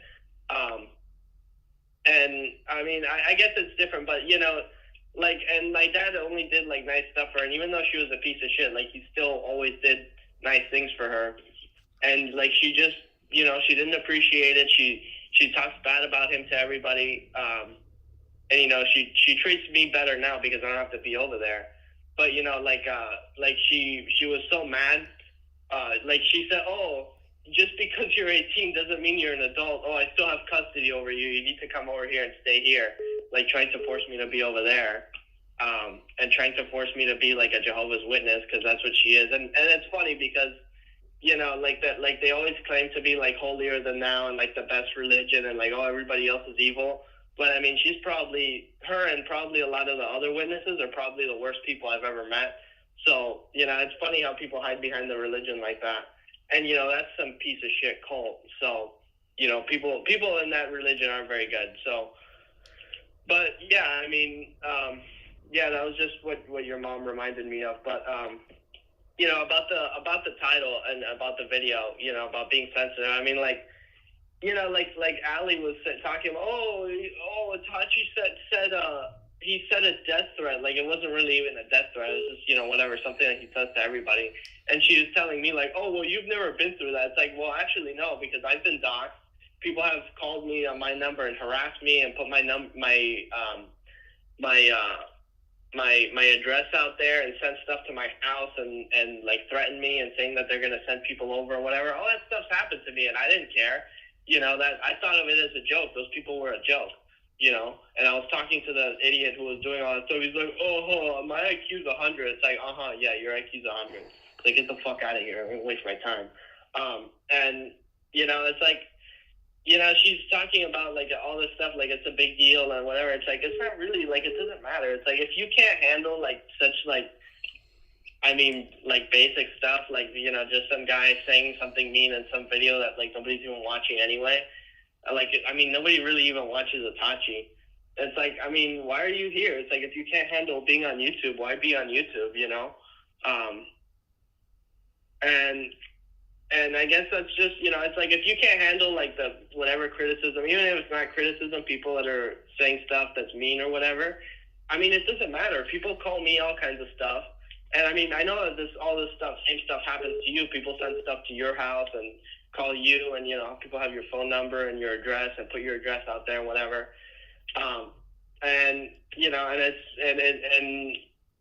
like, now she's entertaining all these people on her channel, like that idiot, Sports Gematria, he's some faggot. He's a complete idiot. We both talked to him. And it's like the guy was so stupid, and then the other guy that she had on her stream, that guy was just completely brain dead. I don't even want to rehash. Here. I do appreciate the call in, but I'm going to let a few more people get in. But yeah, it's just a joke. She's only entertaining trolls, and that's who the whole audience was. So anyway, appreciate it, man. Okay, see you. All right, thanks. Okay. Yeah, again, my mom, you guys. My mom she means well. She means well. She's like a human tornado. It's just like, but yeah, Mom, I don't know why you're always looking for validation in the chat. I'm just saying things that are all true. Suck it up and accept it. Well, what's up, Truth Vibration Podcast? Hey, Zach, how's it going, man? What's up, man? Listening to the chat. Yeah, man, here, just give me like 2 seconds. I'm actually about to get some food. I'm just going to go out. With what Garrett the Matrix was saying, 100% agree with him on how things are going. So the thing is that, okay, every one of us, including the chat, including you, including me, we're all MK Ultra. And we all have certain triggers that happen to us. And the thing with, Allie, and especially a lot of women, they've been programmed, MK Ultra programmed, to not only turn against men, but to be more masculine, to not have that divine feminine energy, because there's the divine union, which is a sacred geometry shape, which is also part of the flower of life. And the Merkaba, which is the original, Star of David symbol, right? So they've torn that apart, physically, mentally, spiritually, emotionally, with propaganda, with these screens, with apps, with, taking all these selfies and look at me, look at the physical rather than the metaphysical. The physical aspects of a woman are obviously in place, and those things can be important, but the metaphysical aspects is that the woman's supposed to protect the man spiritually and emotionally, and the man's supposed to protect the woman physically. And those aspects have been completely stripped away or forgotten, to the point where now it's like, I'm 32, dude, and I haven't been on like a real date in 2 years. I can't even get a real date anymore. I can't go I can't find a woman just to go out on a dinner and a movie or do something normal with anymore. It's I gotta subscribe to her whatever, or if I'm not in this position in life, and you already know my situation. I just went to jail on some bogus ass bullshit. Even though I'm not even contracted with the state of Florida on a fucking driver's license, and had spent almost 2 months, when there's people getting out of jail for beating women. Women beaters were getting out of jail before me, and it just goes to show you, like, they probably know who I am and whatnot. That's fine. That's cool. But to understand that the men are being cucks. They're being fucking cucks. They're being weak. They're and I think the women subconsciously and unconsciously, they don't even like it. So they're hating men, but they don't know why they're hating men, because the men are like, I love sports. I love Aaron Rodgers. Look at Aaron Rodgers. Oh, look at him. He's throwing the next big touchdown. He's all going over here in the 4 days of darkness. And it's like, I think women deep down inside, they think it's weak, but they don't like consciously know why they hate it.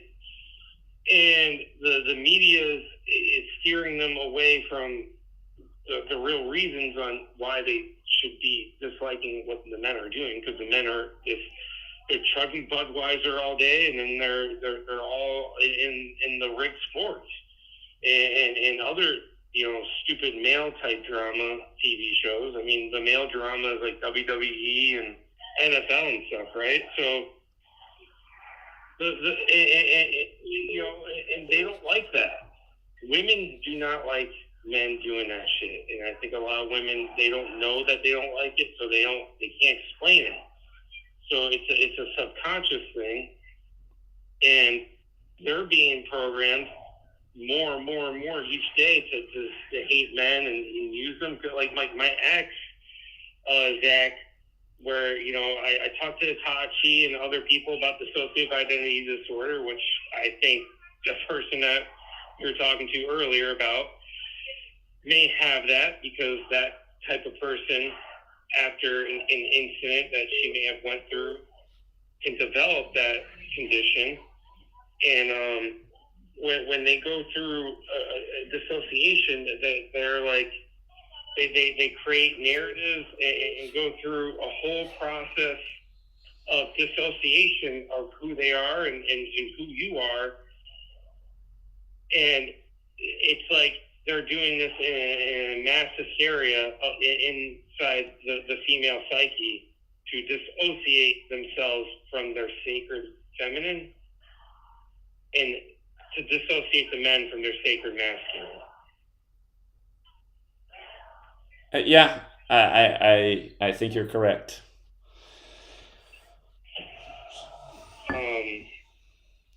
So I've even commented a couple times on that Alley girl, and I told her, like, why are you bringing Zach into this? Like, Itachi is, I don't know, 28, 7 years old, something like that. He's a grown-ass man. Just because Zach went on a rant, one, you know, I've seen a lot of your rants because I've been following you since Super Bowl 52. Just because Zach went on a rant doesn't mean, because Zach went on a rant, that's Zach's fault that Tachi said what he said. And I've already talked to him too. He's like, no, he's a grown ass man. He made his conscious decision to say what he said. And if a guy is on his Patreon and doing what he did, Itachi has all the right. To me, that's like owning a business. That's owning a business. And if you don't want somebody in your business, then you can go tell them to go fuck themselves. That's your money. That's your product that you're selling. And if they keep taking your product and not paying for it, then, you know, to me, that's stealing. They're stealing your product, and you don't want somebody stealing your shit. So I told her that. She didn't have a response, of course. And of course, she was live when I went live last night. And it sounds like a bunch of crazy ass nonsense happened. Because I wanted you and Yara at the Matrix to come on last night onto the stream. I thought it would have been pretty. If you guys notice, like, pretty much 6 p.m. West Coast time, and before that, I'm not really on after that anymore. So. Oh, okay. Yeah, you won't really see me doing much in the nighttime anymore. So. But yeah, I do have I have 2 episodes out there on my podcast about the divine masculine. Men, you guys gotta eat more foods that increase testosterone. Eat as much foods as you fucking can to increase your testosterone, because we have the water's all fucked up, the air's all fucked up, and it creates phytoestrogens. Heavy metals actually make phytoestrogens inside your bloodstream, which increases estrogen in your body. And estrogen blocks testosterone. Naturally, it blocks it. So your neurotransmitters, like your brain and your it's called gonadotropin, which comes from your gonads, aka your balls or your ovaries. Those get blocked with heavy metals. So things like leek, chives, parsley, cilantro, garlic, ginger, beet, these things detoxify those heavy metals because they increase the amount of blood circulating in your body, and they take those heavy metals out. It increases your testosterone. Makes you like, why am I watching this asshole throw a football on some fake grass? Like, fuck this. I'm going to go out here and try and make some money. I'm going to go out here and try to start a business. I'm going to go out here and try and be something. I don't give a fuck about this guy. He don't pay my bills. That's what a real man does. And the women, they're hating the men because all the men are just so addicted to the fucking sports. But they don't know it. That's the fucking problem. And the media try and create narratives for the women to hate the men, when really they're hating the men for not actually being men. That's what's going on. Sure, and then another thing is just like everyone's getting these ideas put in their head that are unrealistic expectations, and then it's just there's so many things going on, and a lot of it does come down to programming and distraction, and yeah, like you said, I mean, how many guys are bitching about how bad their life is and how broke they are, and it's like, well, how much of your life are you just sitting on your ass watching TV and playing video games and watching other men play sports? Exactly. It's like, go out and do something. So... and I have to start over right now, but I'm not sitting here watching, TV. I'm out here trying to make moves, trying to get work. I have a job now. I do window cleaning on the side. I get a little extra side hustle money. Turn that into your own business. That's a good paying business. Exactly. I mean, I have an LLC in it. It takes time to make things happen. Especially people look at me and they just underestimate me because I'm short, and I mean I know I'm a little bit muscular, but like it's because like I'm just like a really genuine person. I'm not a person that's just like I'm not an asshole. Like I'm just a guy. I'm just a regular normal person, and I think a lot of people, they use me or they discredit me because that's the energy I must be giving off, which is whatever. I don't hate myself for that. But I'm not sitting here pouting and complaining, and I'm out here trying to do what I can. And I thank you, Zach, for helping me, giving the shout outs and stuff. And I think all the other people who've donated to help make sure I can keep going, at least financially, until I became stable. And I can sit here and admit that as a man. I needed help, and people helped me. Yeah, again, it's okay to receive help in this world. All of us need help at some point, so. Yeah, and I agree. And I think the certain individual that continually keeps causing the drama, I think because of what may have happened to that person, they need to get help. And honestly, magic mushrooms, it did wonders for my ex, because all the therapy, all the drugs that the pharmaceutical people were giving her didn't work. kept having trauma, kept going into their delusions and disorder. But by the way, hey, just as he's bringing up magic mushrooms, and my mom's out there probably still listening, again, here's what's wrong with my mom. My sister tells her that magic mushrooms are evil. So my mom, she tells my mom to come up and visit me and find the magic mushrooms and steal them. So my mom, one weekend, she's like, hey, I want to come up and visit. And then she came up and visited, and she searched all through the house, and she found my magic mushroom stash, and she left with it. And then I didn't notice because I don't use them that often, but I was like, where the hell did the mushrooms go? Like, I have a big jar of mushrooms. I pick them myself. And then she's like, oh, well, your sister said that they're horrible. So I was just like, I mean, that's who my mom is, you guys. It's just like, and she's never had, my mom's, what he's saying, for all of you who don't know, mushrooms are such a great experience if they're done right. They just open your mind. They give you clarity. You see the world more beautifully. You feel more connected to everything, all living things, from the plants to the people around you, to you're like, oh, this is where this idea comes from of like oneness. And again, it can just give you can like have a great thought of like, why have I been doing that my whole life? I need to stop doing that. I mean, it can just help you reach conclusions. I mean, there's all this real medical research on magic mushrooms solving people's depression, anxiety. I was telling my mom and sister, you might want to try this out. I mean, when I found mushrooms, I was like, God, this is like the best kept secret there ever was. They start freaking out. Oh my God. Oh! And then next thing you know, they're doing a covert mission to come steal the mushroom supply. And it's like, you don't know what I went through to pick those mushrooms. Actually, I had to get in a foot race with a state trooper. But anyway, that's another story. It's just, yeah, I mean, you guys, that's who my mom is. And then just for her to, my mom, for all you guys in the chat who are like, let your mom on. I mean, she can call in if she wants to. She hasn't been trying to call in. But again, you guys, my mom is always the victim. Here's a real thing. My mom's sister died recently.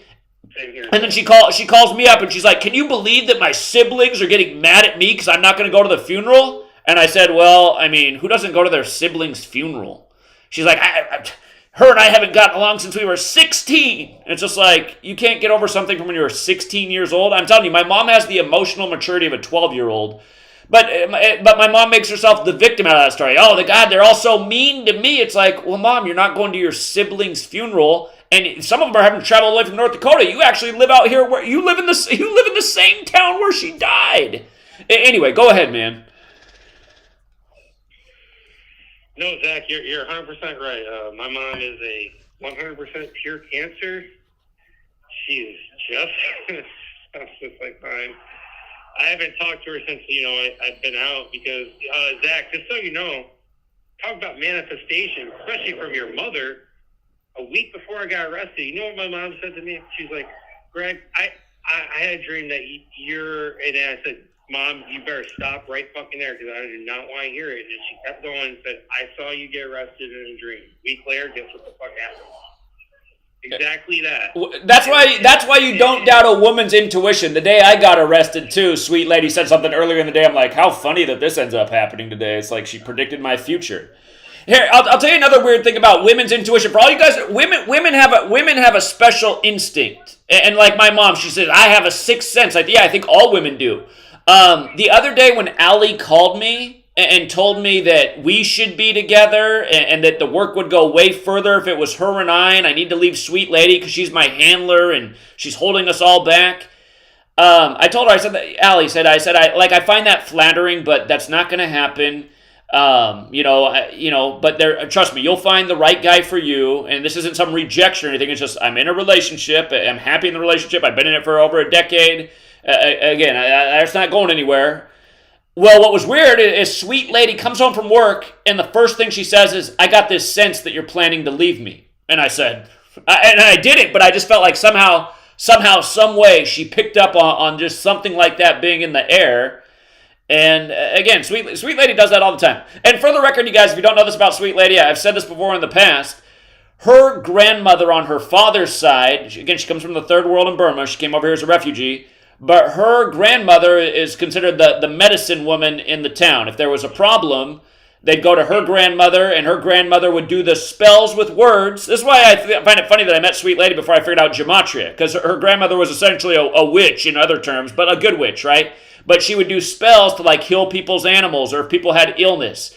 And the thing was, you had to say the right words, very specific words. If the cow's right leg was injured, in the words, you had to say the right thing about. If it was the left leg, it's a different set of words. So she had this expertise. And then the other weird part about that story is that her son, who's Sweet Lady's father, when he was a boy, he was getting bullied at school. This guy kept poking him. He kept poking him with like a sharp thing. He was like literally cutting him at school. And the father said to him, he said, "For your cruelty, you will die tonight." And this kid ended up dying that night. So I swear to God, she comes from like some sort of... There's something going on in that family, and she's not quite into it, but she has... It's like she knows things before they happen all the time. And it's a lot of women, too. And again, that's why when you think of witches, you often think of women. It's like women have this greater power. It's like I always say to my mom. I said, "Mom, what you don't realize you're doing is you're like putting spells into the world and you're making negative things happen to you because that's all you're thinking about." I said, "Just try it one time. Just be positive. Just be like, everything's going to go right. This good thing's going to..." She won't do it, though. She just always stays negative. You'll never hear my mom talk about anything positive.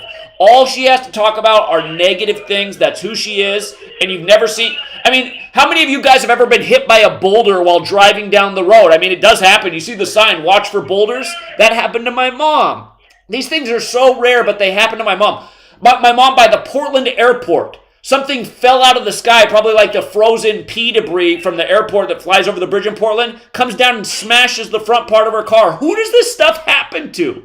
My mom is always focused on negative, and the craziest shit is always happening to her. Anyway, go ahead. Well, Zach, I do have to go, but I will leave you with this one thing. When you speak things, again, I mean, we know gematria, we understand spells, but in that your voice can carry vibration, but that's the thing with, especially a mother, where we were made by her, so she can create, something bad just by speaking it into existence, especially someone connected to you physically, spiritually, emotionally, just like you and Sweet Lady, right? You guys are connected spiritually, emotionally, mentally, blah, blah, blah. She knows because you guys are connected. You guys are synchronized. She can sense, there was something troubled. And again, I said this last night in my stream, that every movement and everything that goes good for the world will have an infiltration, aka this gematria community has been infiltrated, and we have just seen a version of the infiltration. And how well, the infiltration's been going on, right?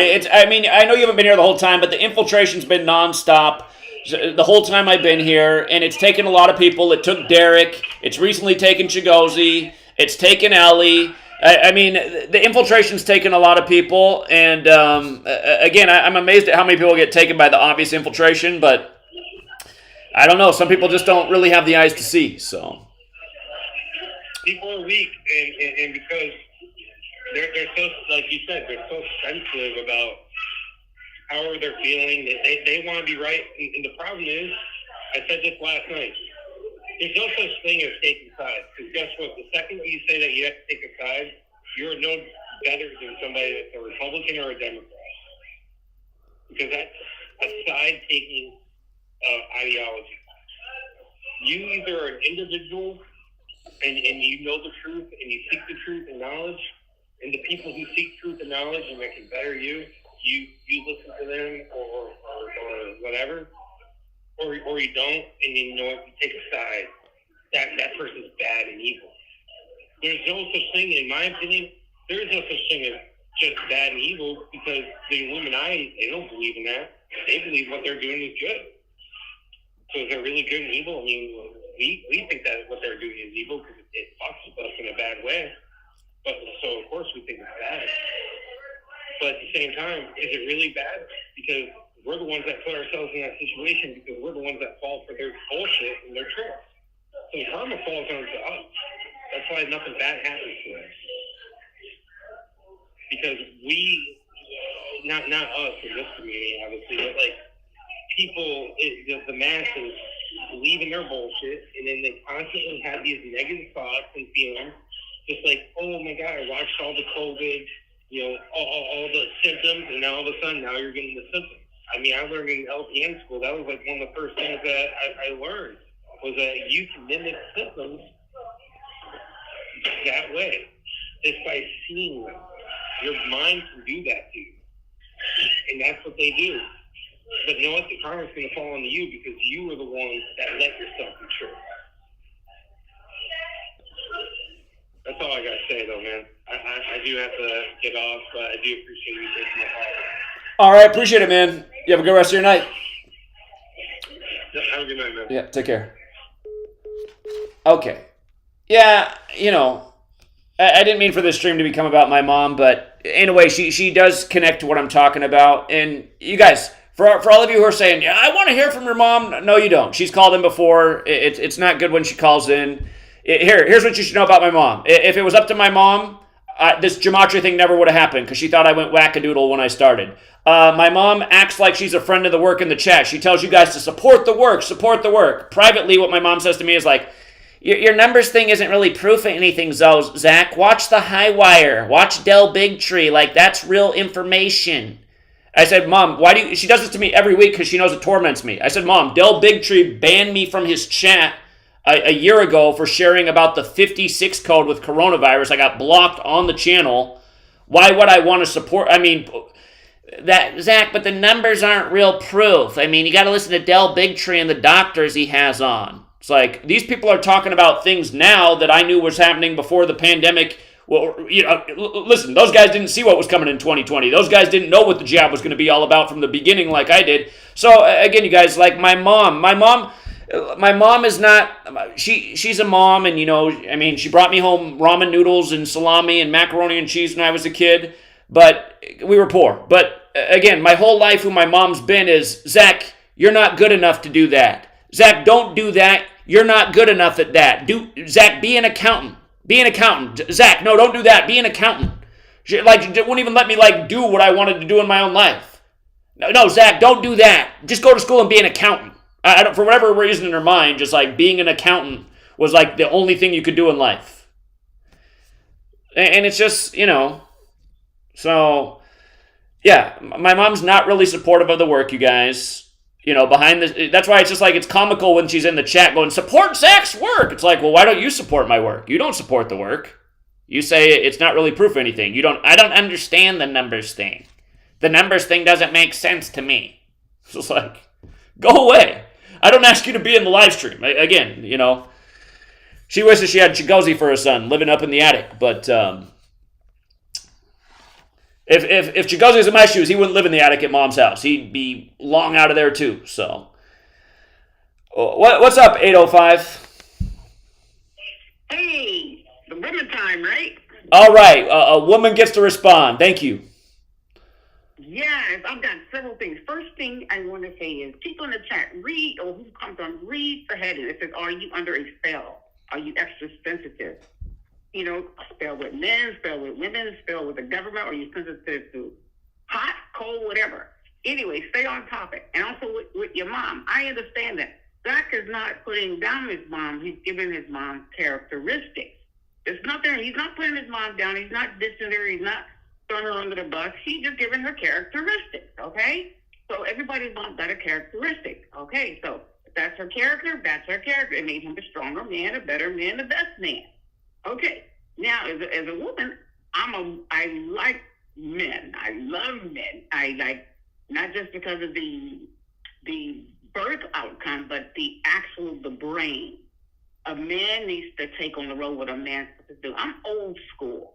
I'm not going to try to compete with a man with his manly role, and I don't want him to confuse me as a female, as a feminine role, as a homemaker or whatever, or spouse.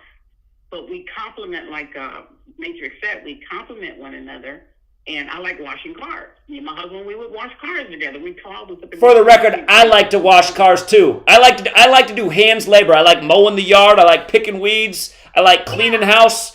I'm a simple person too. That's how I grew up. And I don't know if you learned doing those things as a child. I had to do those things as a child. I like doing them still as an adult. Yeah, I grew up with a blade lawnmower. You know, you go that little thing. You know. You mean a push mower? Not gas, just a push mower? Yeah. We had a push mower too. Cut your yard nicer. You just got to keep the blade sharp. And you know, and all that stuff. I like to, and the one to have a female or a woman or a man in your life, you gotta kind of do like an interview kind of thing. And you gotta like, okay, there's a trial. I like climbing trees. As a 64-year-old adult, I still like climbing trees.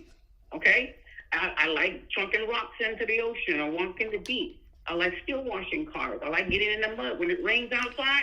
I like to go run out in the rain fully dressed. You see what I'm saying? Because it makes you happy. But when you go in, you look at the TV set, and you're looking at Netflix, you're going to the movies. I haven't been to a movie in almost 30 years. I'm in a movie theater. I just don't do it. And because I like being around people. I like watching people. I like talking to people. I'm a widow now for 35 years and married. And I still, when I see men, I have girlfriends like sons who are looking for wives. I say, well, go to the library. Go to the law library. If you got a university around you or a hospital around you, go to the hospital's library. If that's where you can, I would say pick up men or pick up women who are single. Go to libraries. Go to a professional library. I know at Stanford University, when I was up in Martha's Field, that's where Stanford University is, Colorado. I went there, told my husband about me, come find out he's an engineer, a pilot, engineer to the pilot. And here I am, I've got my profession, so it's like, but yet we interview. I said, what do you like to do when you're with your girl? He said, I like to do typical things, do you like to cook? I said, I love it because I cook from scratch. I said, but I like to cook. I like to go buy my vegetables. I like to chop I haven't had canned goods in probably 45 years. I haven't had boxed goods in about 45 years. I get my own wheat berries, and I grind them up myself or make almond flour in my Vitamix. I do everything. I don't even need a recipe. A friend of mine gave me a box of Cheerios. I said, okay, let me show you what to do with these Cheerios.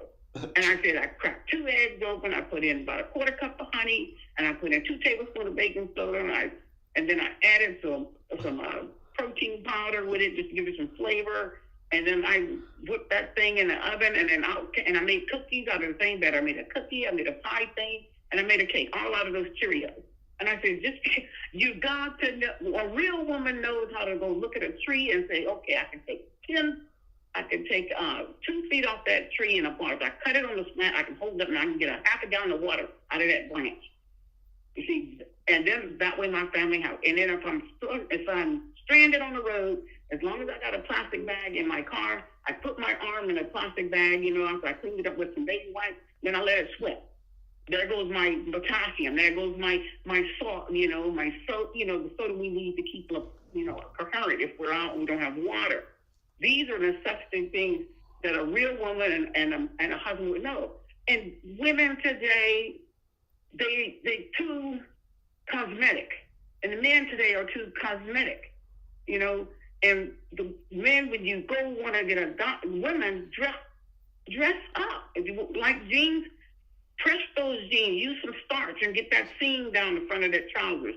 Get that seam down the back of the leg of that trousers. Put on a nice shirt and a belt. Go to the thrift store, find something. It doesn't matter how to be fancy, but if you want to go out bar hopping or movie hopping or walking the streets on the sidewalk, looking at the ocean, looking at the sunset by yourself.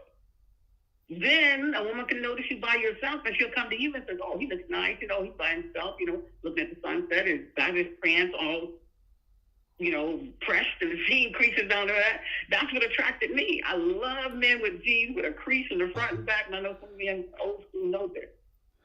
And so this is, real women don't like the new age women. We don't like things past 1977, pretty much. We like scratch cooking. We like gardening. We like mowing the lawn. We like, killing snakes if a snake happen to come up in the yard. If the man's there, he'll say, baby, I get it this time. I said, okay, honey, but if you don't, I got your back, you got it. That's the kind of thing. And that's the kind of men. I got a 26-year-old and I got a 31-year-old. And they're like, Mom, I can never find, no man is going to, I said, you got to interview him, girl. You got to go what you like. If you like to paint, I have one of the artists, and I have one of the fitness nutrition. And I said, then that's your forte. I said, but then you got to fall back on cooking. I said, you got to learn how to cook from scratch. Like, your husband come in and he says, okay, here's a chicken, here's, some berries or here's some corn, because I make my own cornbread. You go to the grocery store and get the corn kernels, and then you put them in your Vitamix and you powderize it. And then you could blend that up with some wheat berries, and you powder them up and mix your flour. You blend the two together, throw some salt and pepper, and get some lard, and then you get some baking soda and everything like that. And then you got your biscuits. You can get buttermilk. You go find some raw buttermilk from the farmer up the road if you got a farm, or go to the store and find buttermilk and blend that. And that goes your biscuits. And so women are lousy today because they don't know how to cook. They're too busy running to the fast food joints, and my babies were breastfed for 5 years, and then when I still had more milk, I expressed the milk and I froze the milk, and then come find out I was losing milk because my husband was putting it in his coffee. Like, what are you doing? He was taking it on his plate because it was a vacuum sealed bag. And so, but still, nature's way is always the best way. Just because something is fast and it's convenient, it's in the neighborhood, and you're tired and you poop. But today, I have no health issues. I'm mulatto. I have no diabetes. I have no high blood pressure. I still run. I still lift weights. I still do push-ups, like you said, and use your body weight. If you can't get on the floor, get up against the wall and push yourself off the wall. Go spring down, push yourself. Then you get your therapy ball. Then you get one of them exercise tubes. You got a tree in your backyard. Go take one of those little bands, loop it around a branch, and sit on the ground and pull that thing. There's always something, and do it with your man, do it with your woman. And my husband wants to work out. Well, hey, I don't want a man that don't. As a man, I wouldn't want a woman who didn't care about her physicality. I don't care about the makeup, because it's not about the makeup. It's about the internal organs. It's about the eyesight. It's about the hearing. It's about those physical things. We aren't born with makeup. We don't need to look pretty on that side. When you got a man who can see your inner beauty, guts and all, that's the thing right there. And you got to feed your man healthy food. And you got to sit down and talk. We played dominoes. We played whiz. We played spades. We played Scrabble. And I'm the Scrabble queen. I can play Scrabble 30 hours straight. But you have to the TV I have is from 1992. Anyway, if it ain't broke, throw it away. Indeed. Real women, and I'm looking at Quana. I like what Quana's saying in the chat. And I like there's another gal here named Lee, I think, or something. They lost some children, but I like what they're saying. Really, I know what Matrix is talking about, but he's talking about, women that didn't, I'm not going to say they didn't have a father growing up, or they didn't have a mom growing up, or their mom was a stray cat, and she hit every wild tomcat on the way. But I'm just saying, you have to make yourself the mold you want to be. We know we're females, we know we're males, but we are the ones who are supposed to mold ourselves. If you want to attract a good man, not just a male species, so just because you got a penis doesn't make you a male species. It doesn't make you a man. And the same with a woman. You got a vagina, it doesn't make you a woman. Because if he dies tomorrow, you got to be able to take the flat and don't go boo-hoo, where's the life insurance? Boo-hoo, where's the homeowner's insurance? Boo-hoo, where is this at? Where's the car stuff? No! You're supposed to know what he knows. He's supposed to know what you know. And then, okay, you just okay, baby, this is not, baby, this is not. And that's the point. People put it all on one side. And it's like, okay, you got to take care of me because I got to have my hair done. No, do it with dishwashing liquid. Just regular. Many days my husband would laugh at me. All you want to hear dishwashing liquid, soap is soap. The point is being clean. That's it. You don't need them. And plus, all those stuff you find in the supermarket for hair and body, it's all chemicals. So basically, all you need is your own Vaseline. But what I'm saying is, and then, okay, let's do it. Am I off that note with being a real man, real woman? I want to be treated like a glamour queen. Not the queen you see on TV, but the man. When he comes home, I want his dinner ready. I had his dinner ready because I had retired before I got married. And I said, okay, now I'm looking for a man who wants me to be me, but I want to still do some stuff with him. Mow the lawn, do the car. Oh, and I know how to change the oil. I know how to put a head gasket, take it apart and put it together. I know how to do all of that stuff because those are the things we're into old school cars, with a key, not this electrical stuff. And that's the key right there. You got to have somebody grounded. And we save something like $10,000 to $15,000 a month for our future children. And so now, 10 years later, we had kids, and then boom, they're sitting fat. And yet they still got something. So you got to find somebody you have to mold yourself to what you want in your life. So if I want a man to be manly, then I got to be womanly. So therefore, I have to be able to cook from scratch. I have to be able to iron. I have to be able to plant. I have to be able to, and this is not saying I'm independent. So this is not the independent woman I'm talking about. Because if you're going to compliment your man, you better make sure you have some skills that he has. You better get underneath that car and change that tire and do that. Yes, that's his job, but he's got to train you if you don't know how to do it. I think that's another thing the men forget to do. They need to train their women, or teach their women, I should say, how to change a tire, how to change the oil if they got an old school car, or read the thing, or take it to the dealership, when the oil change is time. I make sure these women, they just want to just, okay, honey, it's coming up, let's take it in. Okay, I'm taking it in there. But what am I taking it in there for? Why is it this? Did you read the manual that came with the automobile? See, that's the man's role to the woman. That's him making sure she's set up to compliment him is when he goes down, when it comes to the vehicle and maintenance and all that kind of stuff. And the same way, I'm going to say the kitchen thing. And he can be a cook too. Both of y'all can get in there and get naked and just put on a apron. Slap one another on the butt and then wash your hands and continue cooking. You know what I'm saying?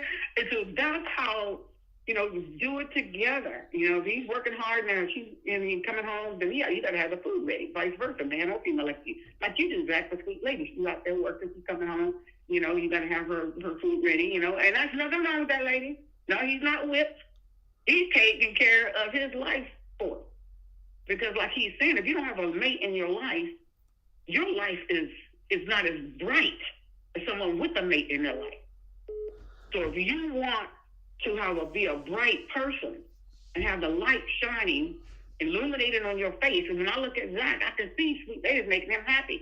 And we never seen Sweet Lady except from the neck down and walking, but she looks good to me. And she looks bright. Don't look like she's walking with a cane or nothing, so I know he's doing her right. But see, we have to do this. So everybody's thinking like, oh, you got to go shopping. No, don't take your woman shopping. Don't take your man shopping.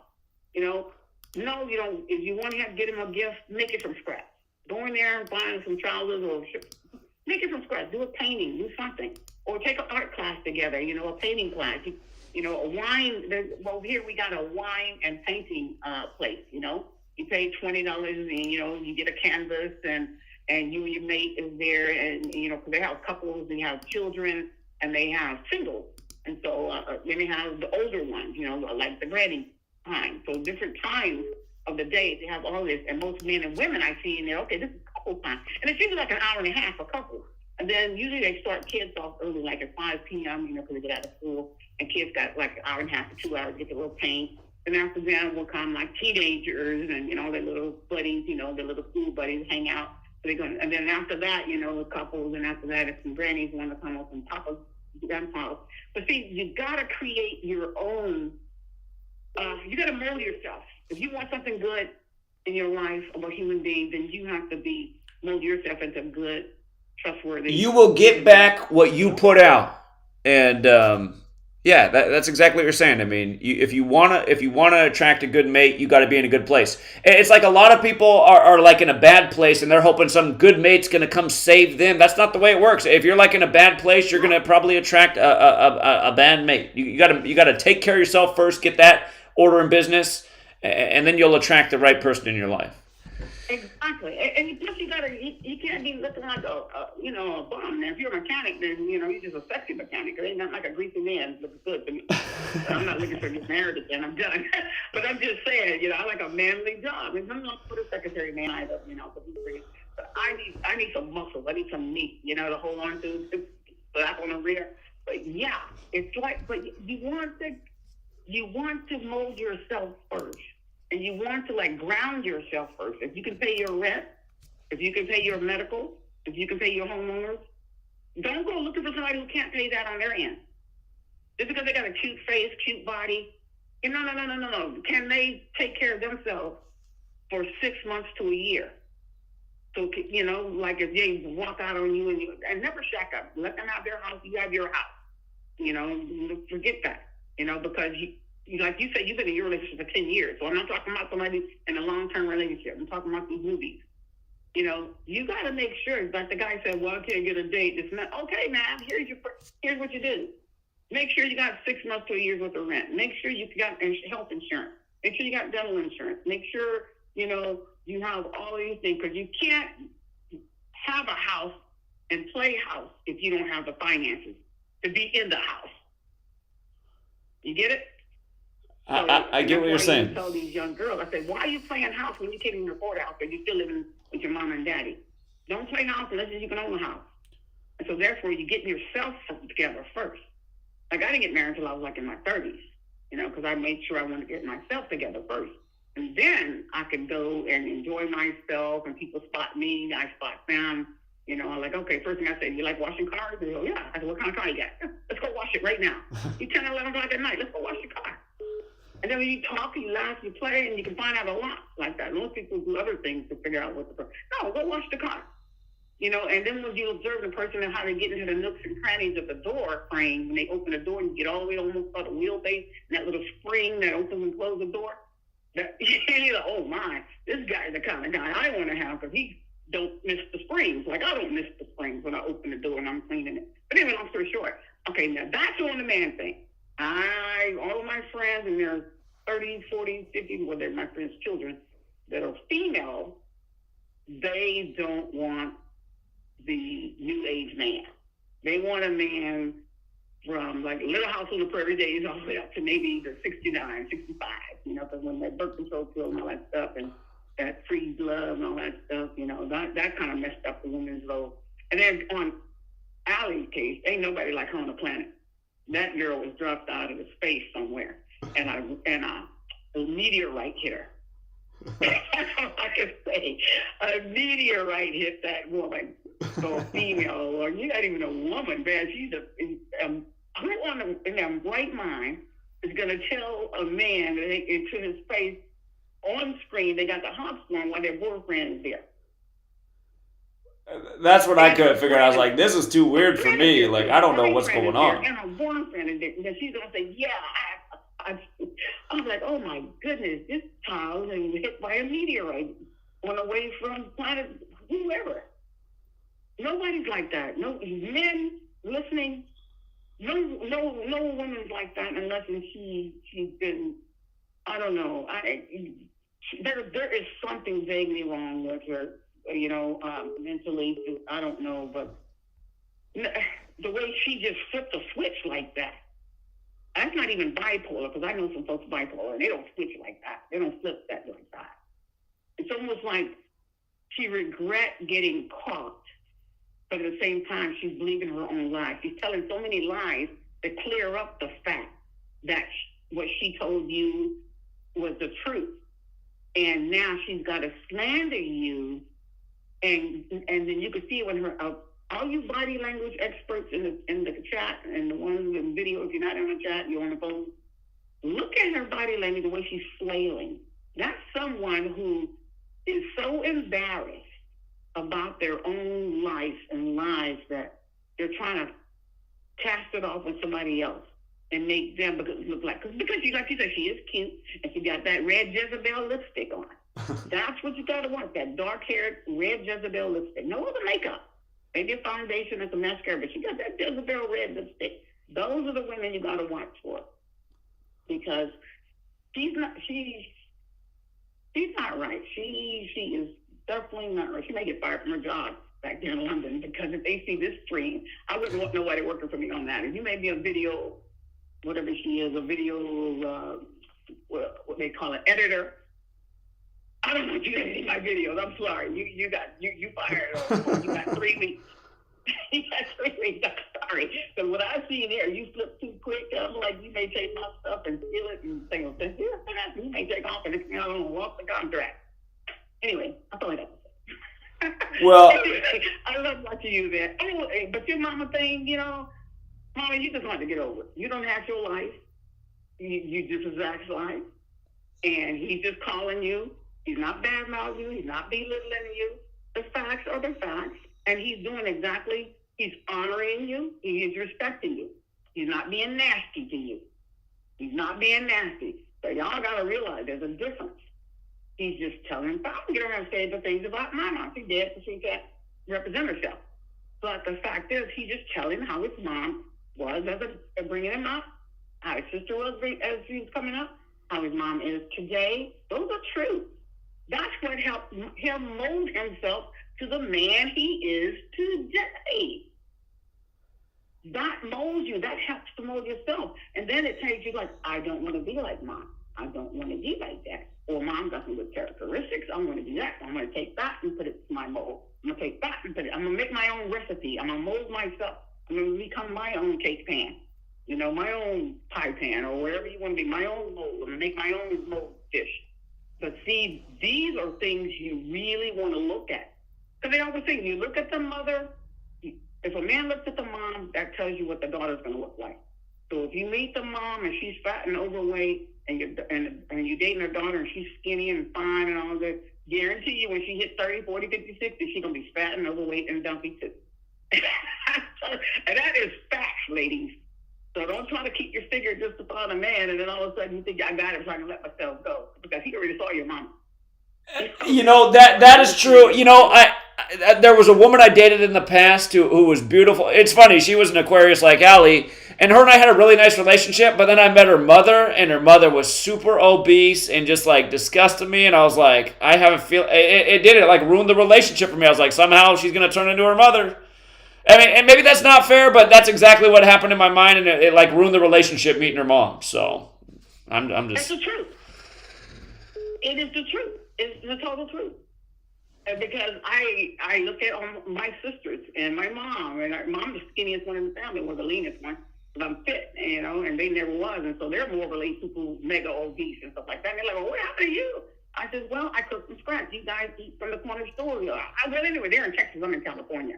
So it's just the idea they send me pictures, but I never send them pictures back because I don't want to make them, you know, feel bad. And I'm like, oh, look. And then I hit delete. And my daughter was like, why are you deleting the photos that they're sending you? I said, because I put that on my computer. My computer may get fat. There's nothing ugly and fat on my computer. But see, that's my issue. I don't like ugly things or fat things on my computer. So, okay, call me crazy. But all right, I'll let somebody get on. But there's another woman that wants to get on. She was talking like, well, you're going to be the last caller tonight. You got to close us out, and it was a great call. Everyone in the chat said best call, best part of the show. I agree, so thank you so much. I do have to make dinner for Sweet Lady. She's going to be home. She's a workaholic. I can't get her to stay home. She likes to work right now.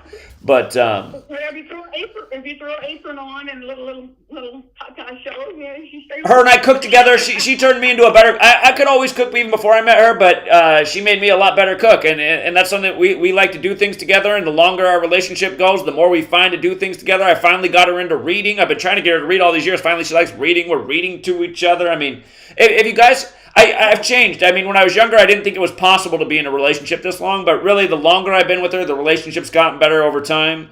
And yeah, and that's another thing, like reading. Like I said, with the board games and with the games, reading is really good. Exactly. Well, all right, then. It was great talking to you. I'm glad I finally got in, and I'll see you Wednesday night. All right. Well, thanks for closing out the show. All right. Take care, everybody. All right. All right. Take care. Yeah, she's not under the spell, and you know, I mean, that's a traditional woman right there. And, you know, if you're out there, though, Allie, I don't want Allie to be triggered, you guys. And I don't want anyone to give Allie a hard time. And, yeah, obviously I'm not happy with what Allie's done recently. But, I again, just like all the people I have problems with, from Allie to Derek to Jagosi, I really do wish they would all come back. And then we could just all apologize to each other. And everyone can keep contributing at the work, because honestly, I mean, the work we do is important, and there's not enough people doing it.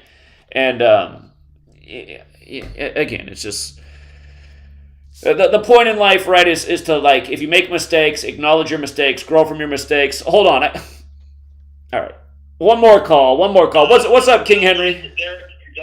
You got to mute your video. You got to keep it quick though, because I got to make dinner. But what's up? Hey, am I live? You're live, yeah. Yeah.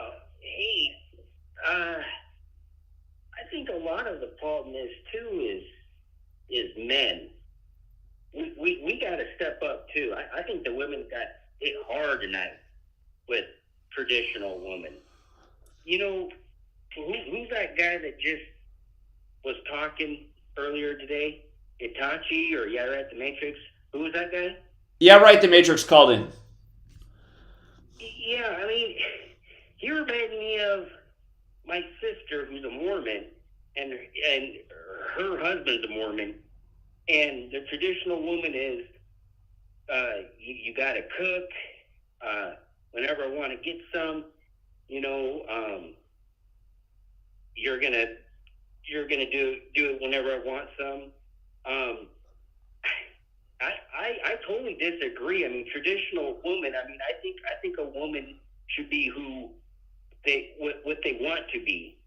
I don't know. I mean, a traditional woman. That's old school. I mean, this is Henry. To be fair, okay, hold on, you guys. Henry, I don't take this as offensive, but I would say your wife is a traditional woman. She's a great cook. You know, she's always there for you. She's very supportive. She kind of lets you take the alpha role. I think sometimes she might not agree with your decision, but she's like, you know what? He's the man of the house. I'm riding with him.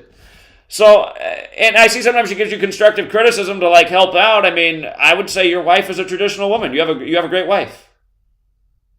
Well, and yeah, but I mean, it's just a traditional. I mean, yeah, I guess she is a traditional woman, but she also is living in 2023. You know, she I don't know. A traditional woman when he was saying that, it was like, man, it reminds me of when I grew up Mormon. It's like the Mormons, the males were telling the women, you know, you're to cook, you're to do the laundry. I mean, you know, this is a new era for women. I think women have it really hard. Guys, there's a lot of weak guys too in this world. I mean, the reason why, I mean, look at Tupac. His Henry, I seriously think there's some kind of misunderstanding here. I don't want to put the Matrix's business out there, but again, he's a strong father, and he has several children, and he's helped them all, and he's built up a business, and his children work at the business, and he holds down the house. Something that happened in his life recently is, for anyone who followed the Matrix, he used to have his wife, and she was like there in the video and a participant all the time. It seemed like he had like, I was like, man, he's got it. I wish Sweet Lady'd be like that, down for the cause with the videos. And then all of a sudden, in the time of COVID, something just snapped with her, and all of a sudden she wanted to get out of there and like get the kids vaccinated and back in the state school system.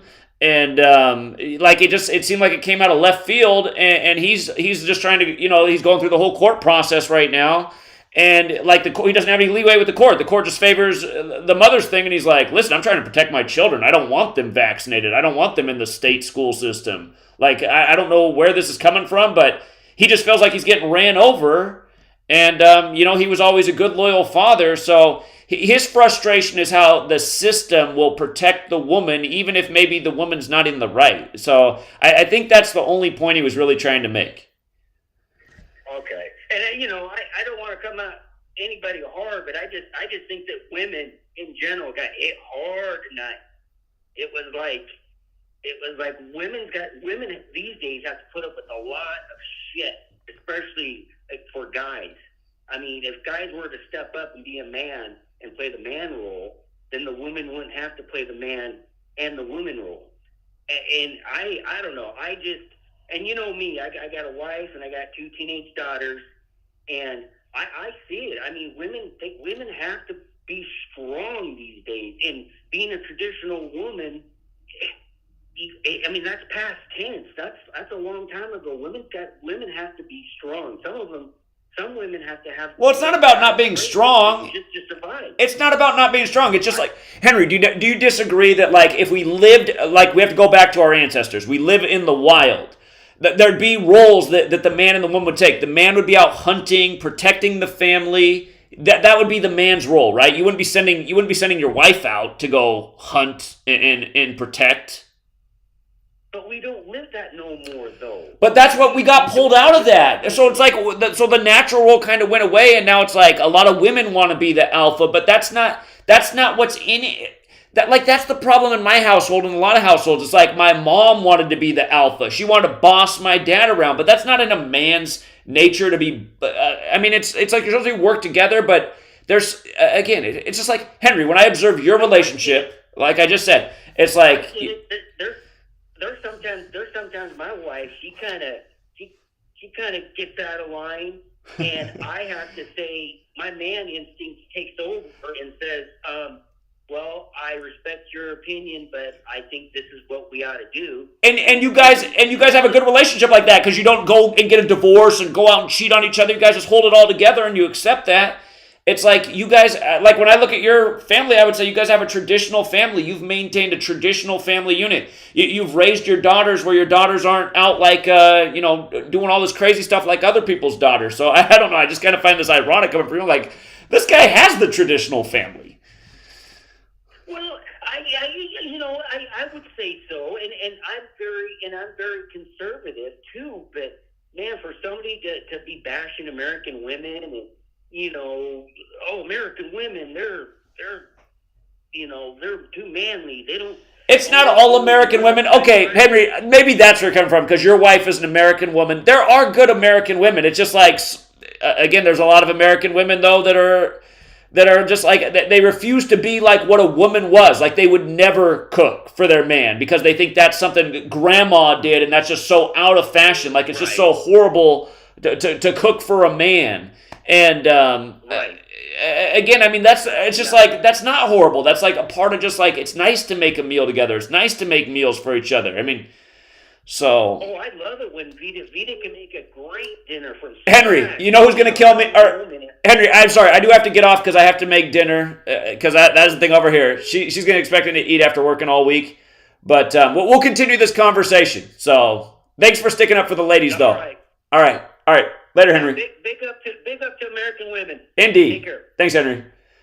Okay, Jeff, I have to go cook, but I know you got a lot to say. I'm going to let you take over the stream, and I got to go start dinner, but I'll come. Are you going to run the floor for at least 10 minutes? Yours truly? I know you can talk for 10 minutes. I know you got a lot to say on this subject. So, you guys, I'm going to hand the mic over to Jeff Young. I will come back. I just got to get dinner started, so. All right, guys. As you know, I'm out on tour with Kings of Thrash right now. We're in Cleveland. We actually just played impromptu today at the Rock and Roll Hall of Fame. We just went there to check it out and see the exhibits, take some pictures, but they figured out who we were, and they have a jam room upstairs, so we ended up doing 2 tunes. But kind of a bittersweet day because it's the same day I got I want to call it a Dear Jeff letter from I guess it's my ex now, right? And it's all centered around exactly, I don't know, I just tuned in, so I don't know what the theme was, but I heard enough to know that this was the night to call in, and was the day to call in, because I may be homeless here when I get back from tour. Homeless and carless. So anyone in the San Diego, Costa Mesa, Long Beach area with a guest house, hit me up. And it all started so innocently, and actually we were having the funniest, probably one of the best times. We were on our way to an appointment, and I don't listen to Howard Stern anymore, but she does. And they were doing some segment. We were laughing our asses off, and 2 of the guys had bet on sports, on football, and lost, picked the wrong team, and had to shave their balls and make out on air, right? So all I said was, well, if they would be listening to GematriaEffectNews, they wouldn't have to be doing this demeaning, shameful shit on nationwide radio. And that set the whole thing in motion. So that's because, believe it or not, my gal still believes in sports, and I understand they're fine athletes, and to pull off even just like in the WWE, even though it was scripted, man, some of those guys were incredible athletes to do the acrobatics that they did, to endure the punishment that they did. And likewise with people in, the big four, MLB, NBA, NFL, NHL, etc.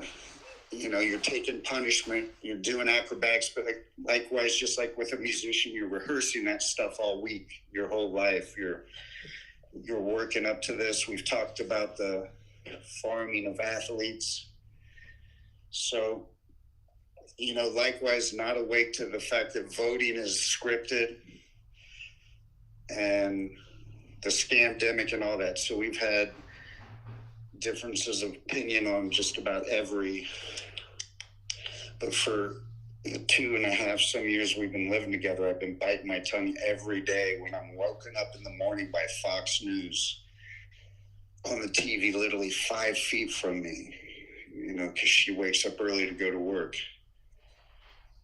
And it's the most ironic thing that in the morning I listen to the propaganda, and Zach wakes up and throughout the day decodes everything that I heard that morning, right? I don't have to hard to tell her that we called the Chiefs to win back in August, because that was a whole, drama just over a fake football game. Most of the people out here on my tour are drummers, totally awake, and a gematria savant. He loves it. He's from Peru and he totally gets it. He was awake already, and then I showed him the gematria, and he's just flying now. He loves it. Even Elson said, yeah, man, that last play of the Super Bowl was so transparent.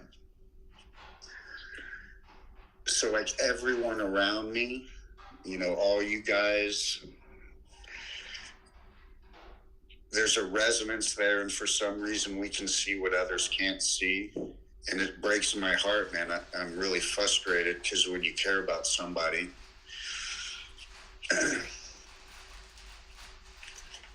and it's like they still believe in Santa Claus. On one hand, you don't want to wake them up, and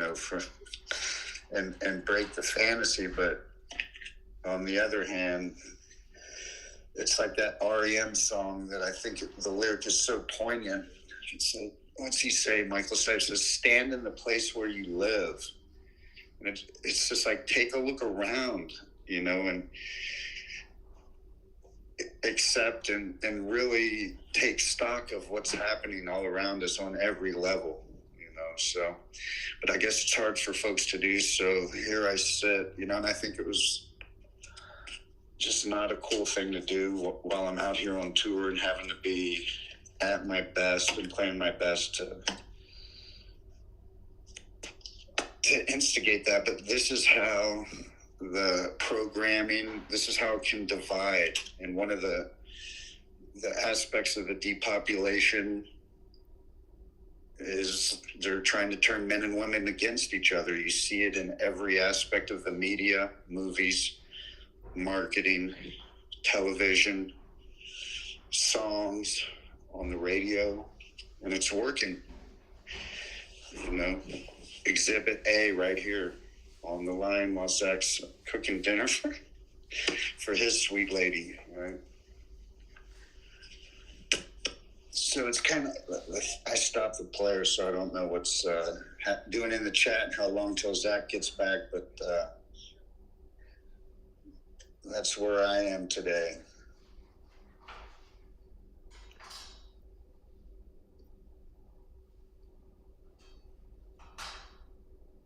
I'm just looking in the chat. Yeah, lost a lot of friends and family from waking up. Yeah, facts.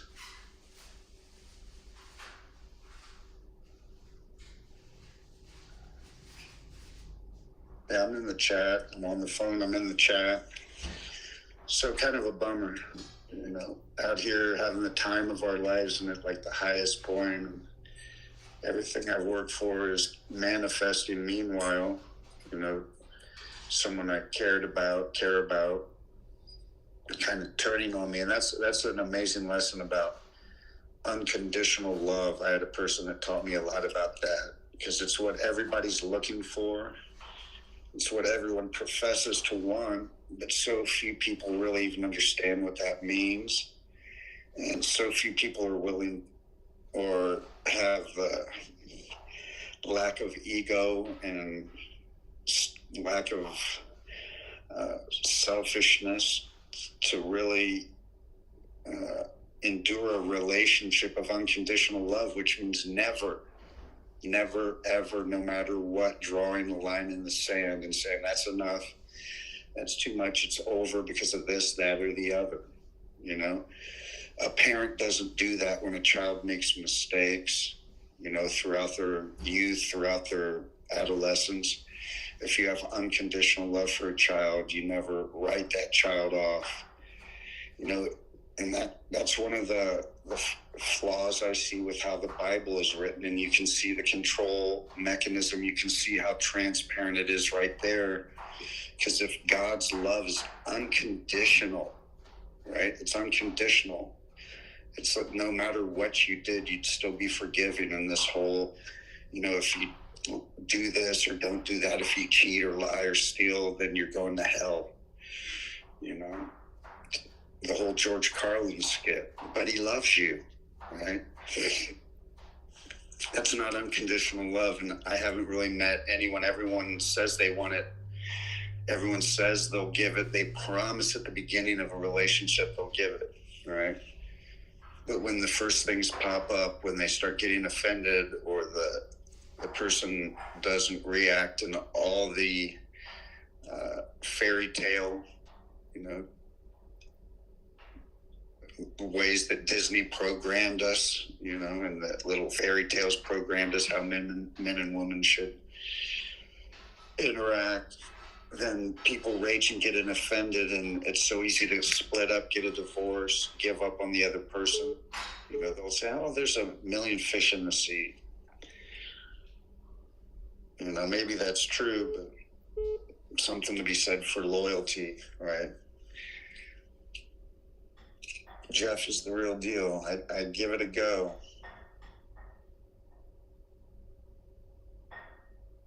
If someone else wants to call in, I don't know if Zach, I'll stay strong. It's might be homeless, but I'll stay strong. Jeff, I sound just like Carlin. Yeah, but he loves you. It's exactly, you know. There's a little man in the sky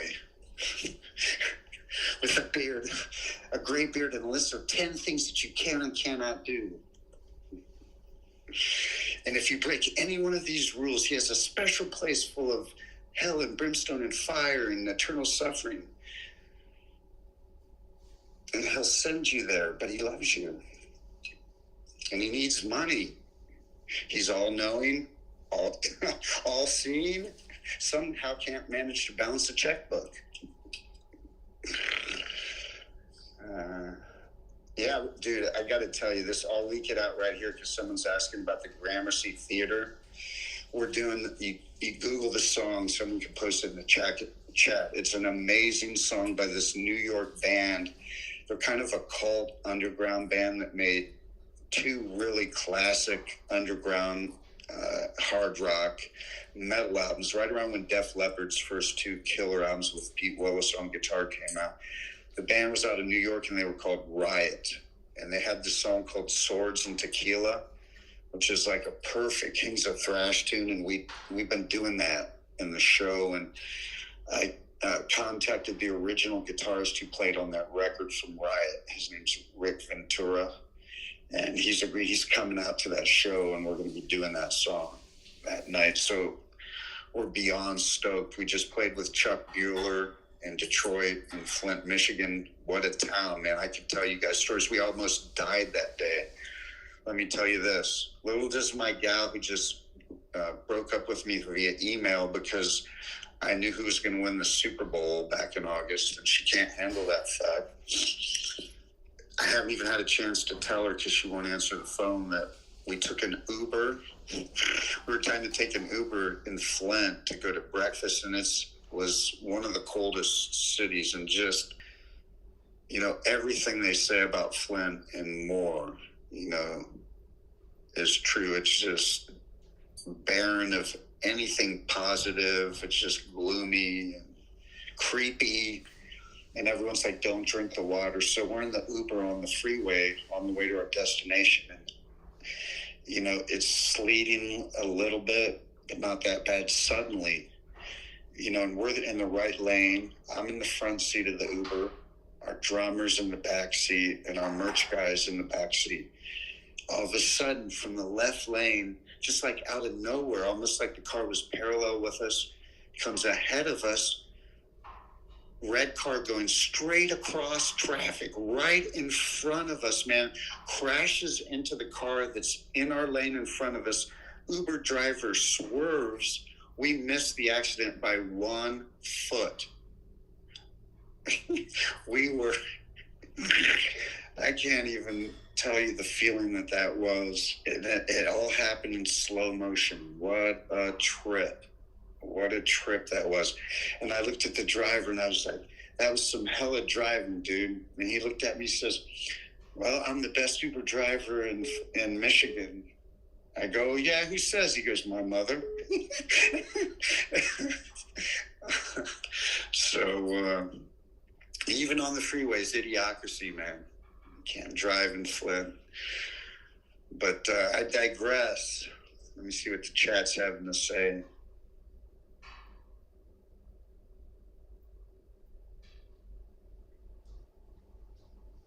Yeah. I mean, it's a bummer. And I've like bit my tongue and haven't shared like the thousands of things we've called, the thousands of games that have been called in the 2 years, the thousands of stories that we've decoded, all the shit that we've exposed. I've had to like listen in headphones at home where I'm practicing. That's why I can't call into the show that much, guys.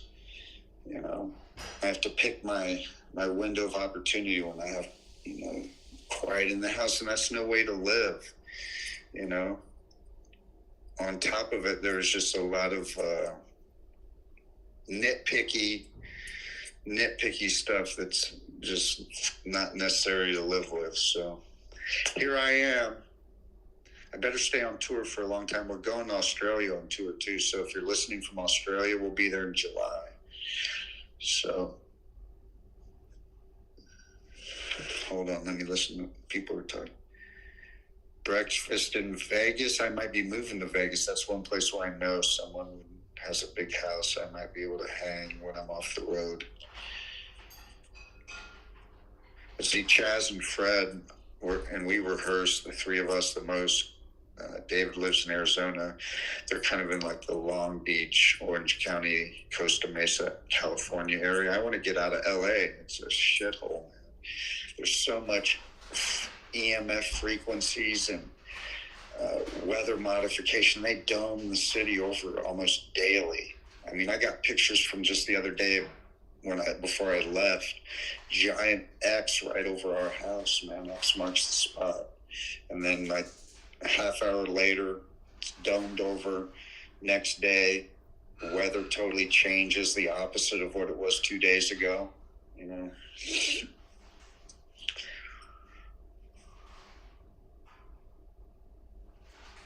I'm a blessing. At least somebody thinks so.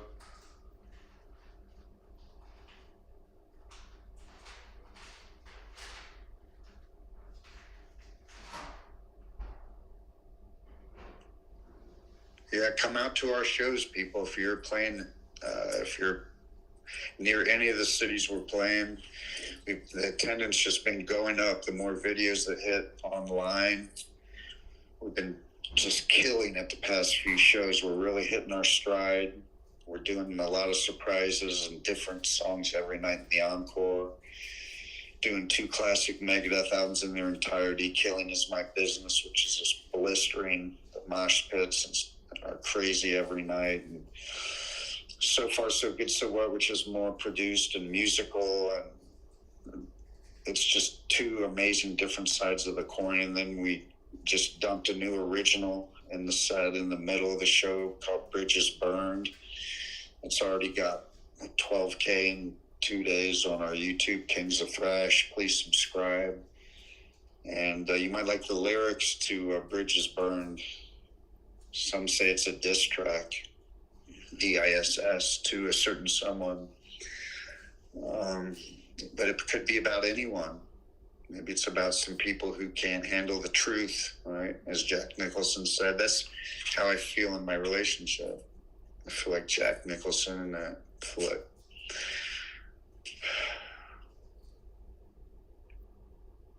But see, when you're on the road, you got to just take this and put it in your performance and use it to help you play better and not... You can't let this stuff put you in the dirt, put you in the corner, put you in the ground, put you in depression, right? And if anyone's an example, because I got a bank account of just about nothing, despite being out on the road until we get paid. Some of you guys know the story, what happened to me a few years ago with money mysteriously disappearing from my bank account in my life, thanks to a family member. Left me living on change in a jar after my cancer. Because that's how the human race is, man. Most of them are a bunch of, even your own relatives are a bunch of human shit piles. Just low-life trash. And that dude who says there's nothing wrong with American women's way wrong, dude. Because I lived in Brazil for 4 years and dated a Brazilian girl, and I've swore I'd never dated an American, and I've dated a few since, and I've regretted every single one of them. Because the mind manipulation is so much harder here. The family unit is so much more broken down. When I lived in Brazil, my gal's family, it was still intact, not just with the siblings who all supported each other, but the relatives, the nieces, the nephews. It was like nothing that I've ever seen from any of my friends in America. You guys don't know how far down we are. You're just used to the shit. You're just used to living in the shit. But if you go and live outside of America and look in and see how other people view us and how it really is, and when you're around a different culture of people who aren't spoiled babies, right? Narcissistic individuals, right? Because they don't have the money and they don't have all the means that we do in America, and they don't have all the mind control and as much television. It's a totally different vibe. And you can be offended if you want, but that's the facts. I've lived it. I'm living it. And anyone who tries to tell me different, I'll take exception. So there's just a lot of mind control happening in this country. We're all fighting amongst each other, men and men, races, the sexes, you know. People who are running out, getting vaxxed, people who aren't, you know, people in muzzles and wearing diapers, breathing their own bacteria and bad breath, suffocating themselves, wearing 3M masks that have cancer-causing particles you're sucking in your lungs 8 hours a day. Dudes, all those blue masks, if you've been wearing those blue masks, you know, made by 3M, you need to watch that movie, The Devil You Know, and wake up to what you've been breathing, cancer-causing particles into your lungs for however many hours a day. I got the meme right here in my phone to show people, right? They're sprayed with PTFE, poly, fluoride. If you can't pronounce it, man, why are you breathing it in your lungs? It's a synthetic fluoride found in Teflon, another nail in your coffin, those blue masks that Cuomo was sitting in front of, you know, pushing at the beginning of the scamdemic. So, and I never wore a mask until I started dating this gal. Even with my ex, I did wear one buckethead mask and chicken, you know, the Kentucky Fried Chicken outfit and a raincoat to the grocery one day as a spoof. But somehow I survived, you know, because if there was a real pandemic, we'd all be wearing hazmat suits or we wouldn't be here, right? Because that's how real pandemics work. right? But the only one that bullied me going into stores and bullied me and picked on me and made me feel like shit was my girlfriend. Right? Zach, you missed it, man. You totally... And we got a whole thing going here. You're going to have to listen to this back. I'm going to listen to it back, but I see the chat appreciates it already. I just had to come check in. It sounds like you're still going in midstream. I just want to make sure I wasn't leaving you hanging. So... Yeah. I got about 5 more minutes, and I'll be all done with dinner. So I'll give you the floor back because I see that you're giving the chat some good information. So I'll be right back. Let me see what else the chat's saying. This is epic. I know it's epic. But I will go back and listen. I hope you guys are enjoying and having fun entertainment and learning from my misery. My rant is right on. Yeah. Because I speak truth, and this person doesn't want me in the house because they don't want truth in their household. They can't handle the truth in their household. So now my kitten and I are ousted. And I'm a good person, and I'm a sweet person, and I'm a soft person, and I'm an easy person to live with, and I didn't deserve this bullshit on this day. And then I had to go play at the Hall of Fame. It's going to be all over the internet tomorrow, forever, right? Luckily, I still played great on no food and barely any sleep because it's hard to sleep on a tour bus. You can't really get REM sleep. And the bus is like, and it's so loud, man. The compressor, even when he arrives, you know, they keep the bus running 24/7. We're on a big tour bus, right? And the noise of the generator is just annoying as hell. I put earplugs in and it's as loud as if it's just right under my bunk, right?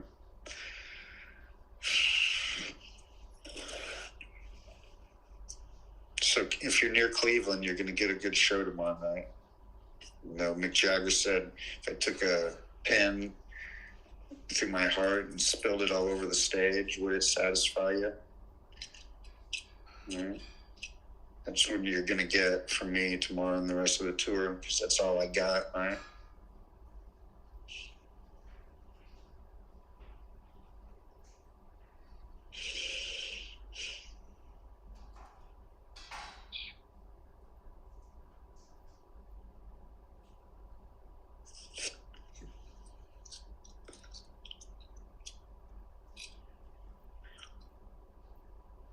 Good thing I just called in. First time tearing up on GematriaEffectNews.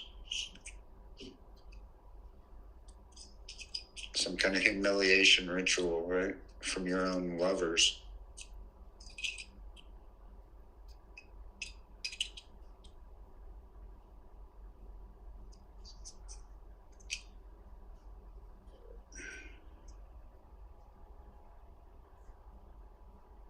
We are waking up the masses. Our next lyrics are killer for our next song's called Bullets Ready.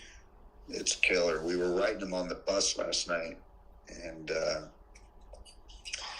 we're definitely touching. They love it when all the stuff I talk about. Elson was totally leading everyone to write more in the direction of the things that I'm telling and teaching everyone on the tour. And the Gematria, I've been introducing everybody that's willing to listen on the tour. And, you know, I just don't bother the guys that you can tell are tuned out, right? You know, there's a guy who loves baseball. And I told him about Zach's dad finally waking up. And, you know, I tell him all about the Prince shit, and I show him, you know, we got so many photographic examples on between Zach's channel and on my Music Without Boundaries radio show Facebook, and those photo albums, right, that I got there. We've brought some of those up before.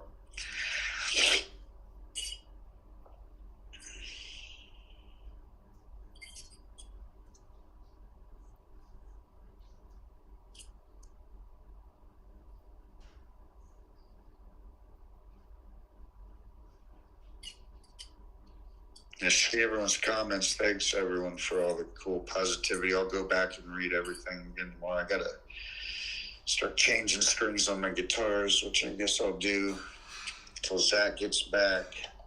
Someone said it happened for a reason. She wasn't the one.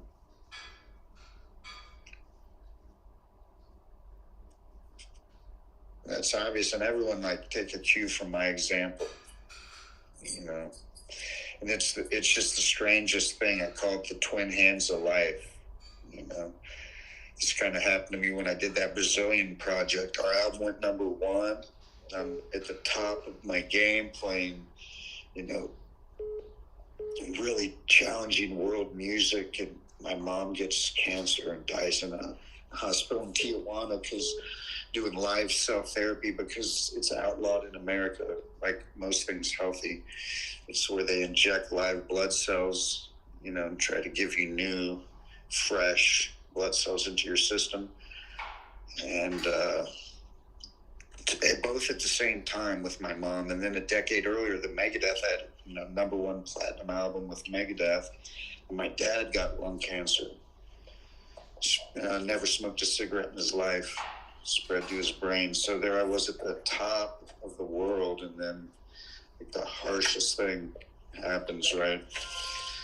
It's almost so you don't get in a big ego to keep you balanced, to keep the equilibrium, right? And here I am, everything going so great out here touring, and then smack, right upside the head, right? But what do they say? Que sera, sera. Whatever will be, will be. The future is not ours to see.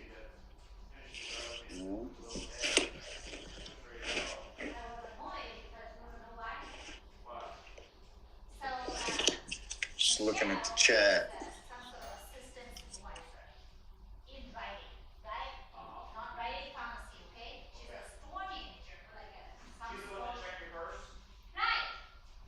Uh-oh. See, there's a fight in Joey's house. She was the one who told me that it seems like every time you and Gardena are here, customers seem to complain that you guys open. It is cruel. Cruel. She was the one who right. She was like, America is soft and spoiled, Gematria32. Narcissistic, totally mind manipulated, totally caught up in the psyops. So many psyops. You can almost, it's just, unless you've really done a lot of spiritual work and a lot of research, there's so many psyops within psyops, and, you know, things that people think are truth that lead you off into just a whole nother bunch of bullshit. It's almost impossible for people to get out. It's like you're caught in a spider web. It's like that No Doubt song, right? Caught in spider webs. And they can't get out. It's like, help me, I've fallen and I can't get up.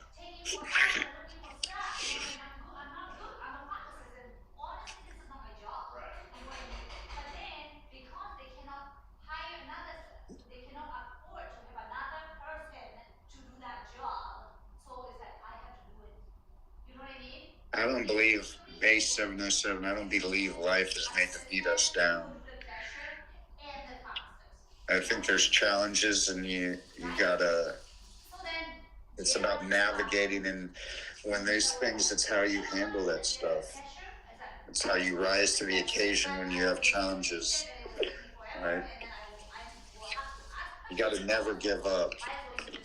I have a friend who came and saw me last night in Cincinnati. This is my home state. I'm from Dayton, Ohio.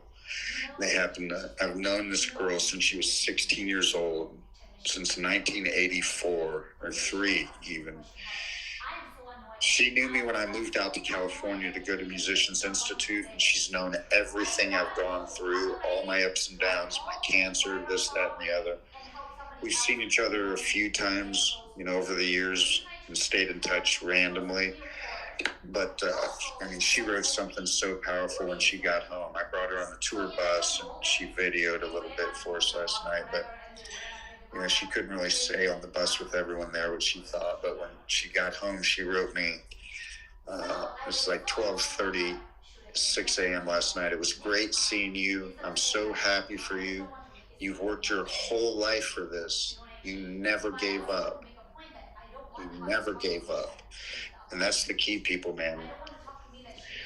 You got to never, ever give up. And whether it's seeking the truth, whatever your vocation is, if you really love someone, and if you think the love is unconditional, you got to never give up on them. Whether it's your father, mother, sister, brother, lover, whoever. Yeah, you live in Ohio, you miss we played Columbus, we played Cincinnati, we're playing Cleveland tomorrow night. At where are we playing? I have to look at our Master Tour app here. I'll tell you the next gigs, people. So if you're in these towns or anywhere near, come out and see us on February 27th. We're in Cleveland at the Beachland Ballroom. On the 28th, we're in Warrendale, Pennsylvania at Jericho's Rhythm Grill. March 1st, we're at Town Ballroom in Buffalo. That's going to be Cole's Balls. Day off on the 2nd of March.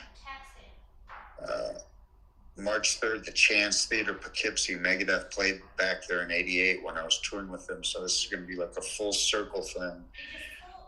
Chance Theater, Poughkeepsie on the 3rd, Starland Ballroom in Jersey on the 4th, Harrison Midtown Arts Center in Harrisburg, Pennsylvania on the 5th, day off on the 6th, March 7th, Ardmore Music Hall, Ardmore, Pennsylvania. This is the big one on March 8th with the dude from Riot at the Gramercy Theater in New York. March 9th, day off. March 10th, Jefferson Theater, Charlottesville, Virginia. March 11th, this is funny, Hangar 1819 in Greensboro, North Carolina. March 12th, the Orange Peel. March 14th, the Music Farm. Orange Peel's in Asheville. Asheville's amazing, people in North Carolina. It's like kind of like a Boulder on the East Coast, real music hippie artist town. So March 12th, Orange Peel, Asheville. March 14th, Music Farm, Charleston, South Carolina. March 15th is the last date of this leg of the tour. Atlanta, Georgia, and we got a special guest getting up there I can't reveal, but it's at the Masquerade, and we just played there for Days of the Dead horror convention a few weeks ago, and it was killer. It's going to be a killer ending to the tour on the 33rd parallel meridian down there in Atlanta, Georgia, where the Georgia Guidestones once stood. Yeah, I mean, you don't have to be so bitchy with me. And yeah, Jada was talking about the same thing. Jada was like, you know, we're here technician. Let's see, I'm going back in the chat. Why would you even cry? You should have fought back. You should have said something back. You know, I just don't want to create scenes if it's not, you know, if it's not needed. You know what I mean? If she would bully me or yell at me, well, no, I would not take that crap. I'm looking at your comments, folks, and we're hearing the healthy discussion in the background, aren't we?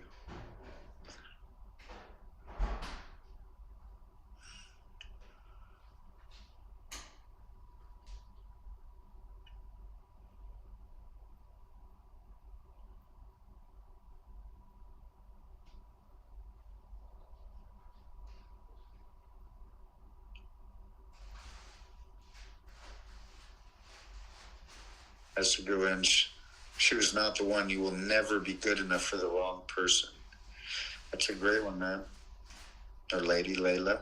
It's Layla Townsend now.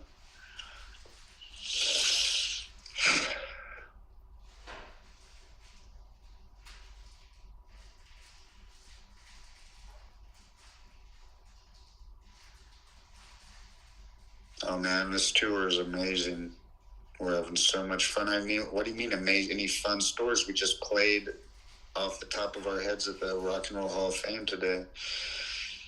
We just played with Chuck Bueller, the three of us from the So Far So Good So What album played in Flint. I got sidetracked, but we played, that's 3/4 of that lineup of that album's lineup, the drummer.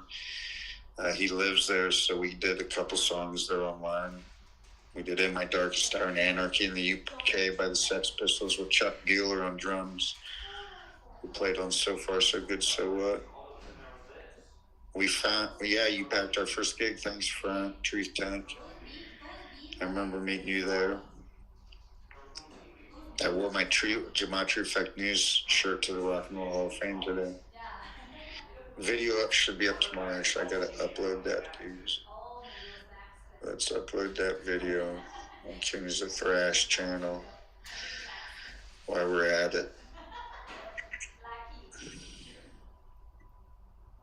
Yeah, we got everything in this bullets ready. We'll talk about weather modification, the Baphomet, the depopulation agenda, the trans agenda. It's all in there. But the way we're saying it's very poetic and like double entendre. We got the Prince thing in there. It's really clever how we're writing. I think you guys are gonna dig it. Dig it. Here it is. Peace House at the Rock and Roll Hall of Fame. We're putting it up right now on Kings of Thrash YouTube. I don't know how long it'll take, but not long. I mean, that's life. Like, and the thing I was telling the guys, we did an interview today, and I thought about something that I didn't say in the interview, but we have the tour schedule and the tour dates, and I can give you those. That's like the stuff that's planned, but life is what happens when you're making other plans, or all the stuff that happens that's not on the tour schedule is magical. Between the band, we all get along. There's none of us are on drugs or drinking. It's everyone's sober and playing at their best and working hard to give a great show, and we're having fun out here. We got a great touring team. Our tour manager and sound man has worked with Steve Vai and Accept and Extreme, so many amazing bands. Ted Nugent, just tons and tons of killer. They're doing a tour, celebrating Bowie with a lot of the Bowie musicians, and he's doing the sound for that. Just a really, really cool cat. We got the drum tech who's been out with Kiss. So we got some experienced folks out here helping us come off good every night. We're traveling with our own front of house mixing board because this guy's German, our sound man, and he doesn't want to use any equipment from any of the venues. He has his own revolutionary sound system, so it's worth coming to the gig just to hear how he mixes the show. It's really something. It's really something.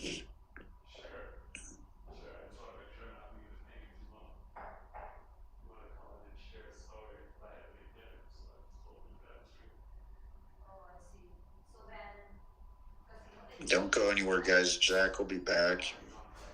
I'm still here uploading a video. You can watch this if it gets uploaded by the time we're off here.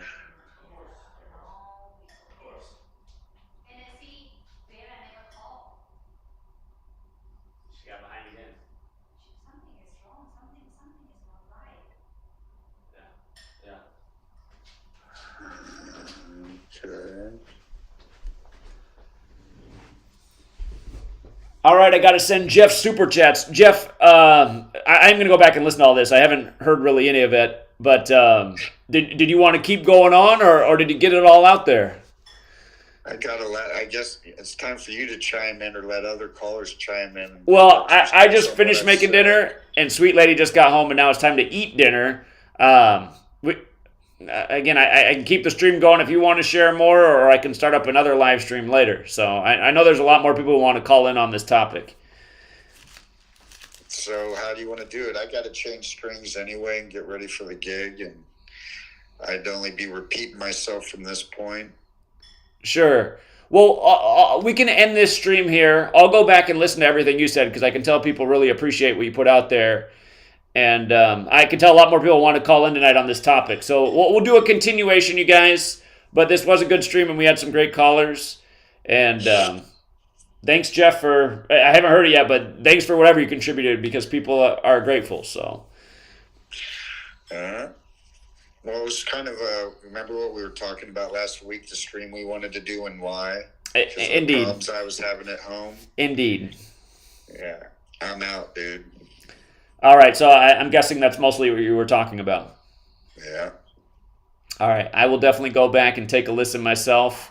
Yeah.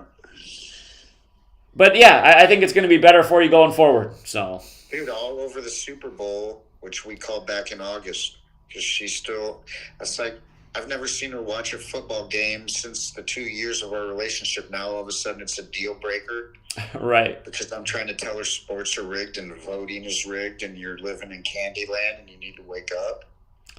And you were saying her father passed on like these esoteric books, and if she just opened them up, she might get it. So she has books. Her father was researching masonry, and I don't know, God knows what other books he's got there. You know? So. Indeed. But it's like some people, it's like she literally doesn't want truth living in her house. But she doesn't mind fucking 80 bottles of booze all over the house and drinking every single day, which I never did. Sure. Wanted to be around until I moved into this household. Yeah, that's why I think it's going to be better for you. I just personally, I didn't think it was the right fit from what I heard from outside looking in. So I think whatever's next for you will definitely be better. Couldn't get much worse, my man. Yeah, but things are going well on the tour, right? Yeah, it's just a shitty time to hit someone with something like this when I'm out here trying to concentrate and be high and get up. Now I got to get up on stage tomorrow night and be like, "Hi guys, happy to be here." When I'm fucking homeless and broke, man. Okay, well, it ain't easy being out starting a band, touring, trying to get people to wake up to new music when people are fast asleep, man. Okay. Well, I think the universe is going to bring everything to you need, and you got friends like me. So, anyhow, keep me posted, Jeff. But yeah, I think good things from here is what's coming your way. So, well, fingers crossed, folks, and hit me up. You can hit me on Facebook. I got 2 profiles. You can write me Jeff Young Music at gmail.com is the easiest one. Right? JeffYoungMusic@gmail.com. Thanks for listening. I'll go back and check all your comments while I'm changing strings and listen back to this. Hope it wasn't too pathetic. I don't think it was. I think people appreciate the realness of it.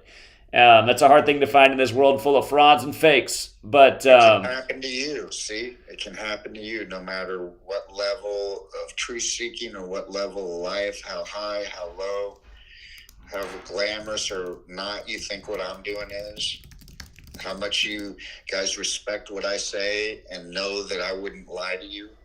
Sometimes the person in your own bed can't believe a word you say, even though, they'd rather believe lies than even entertain doing an inch of research outside their comfort zone.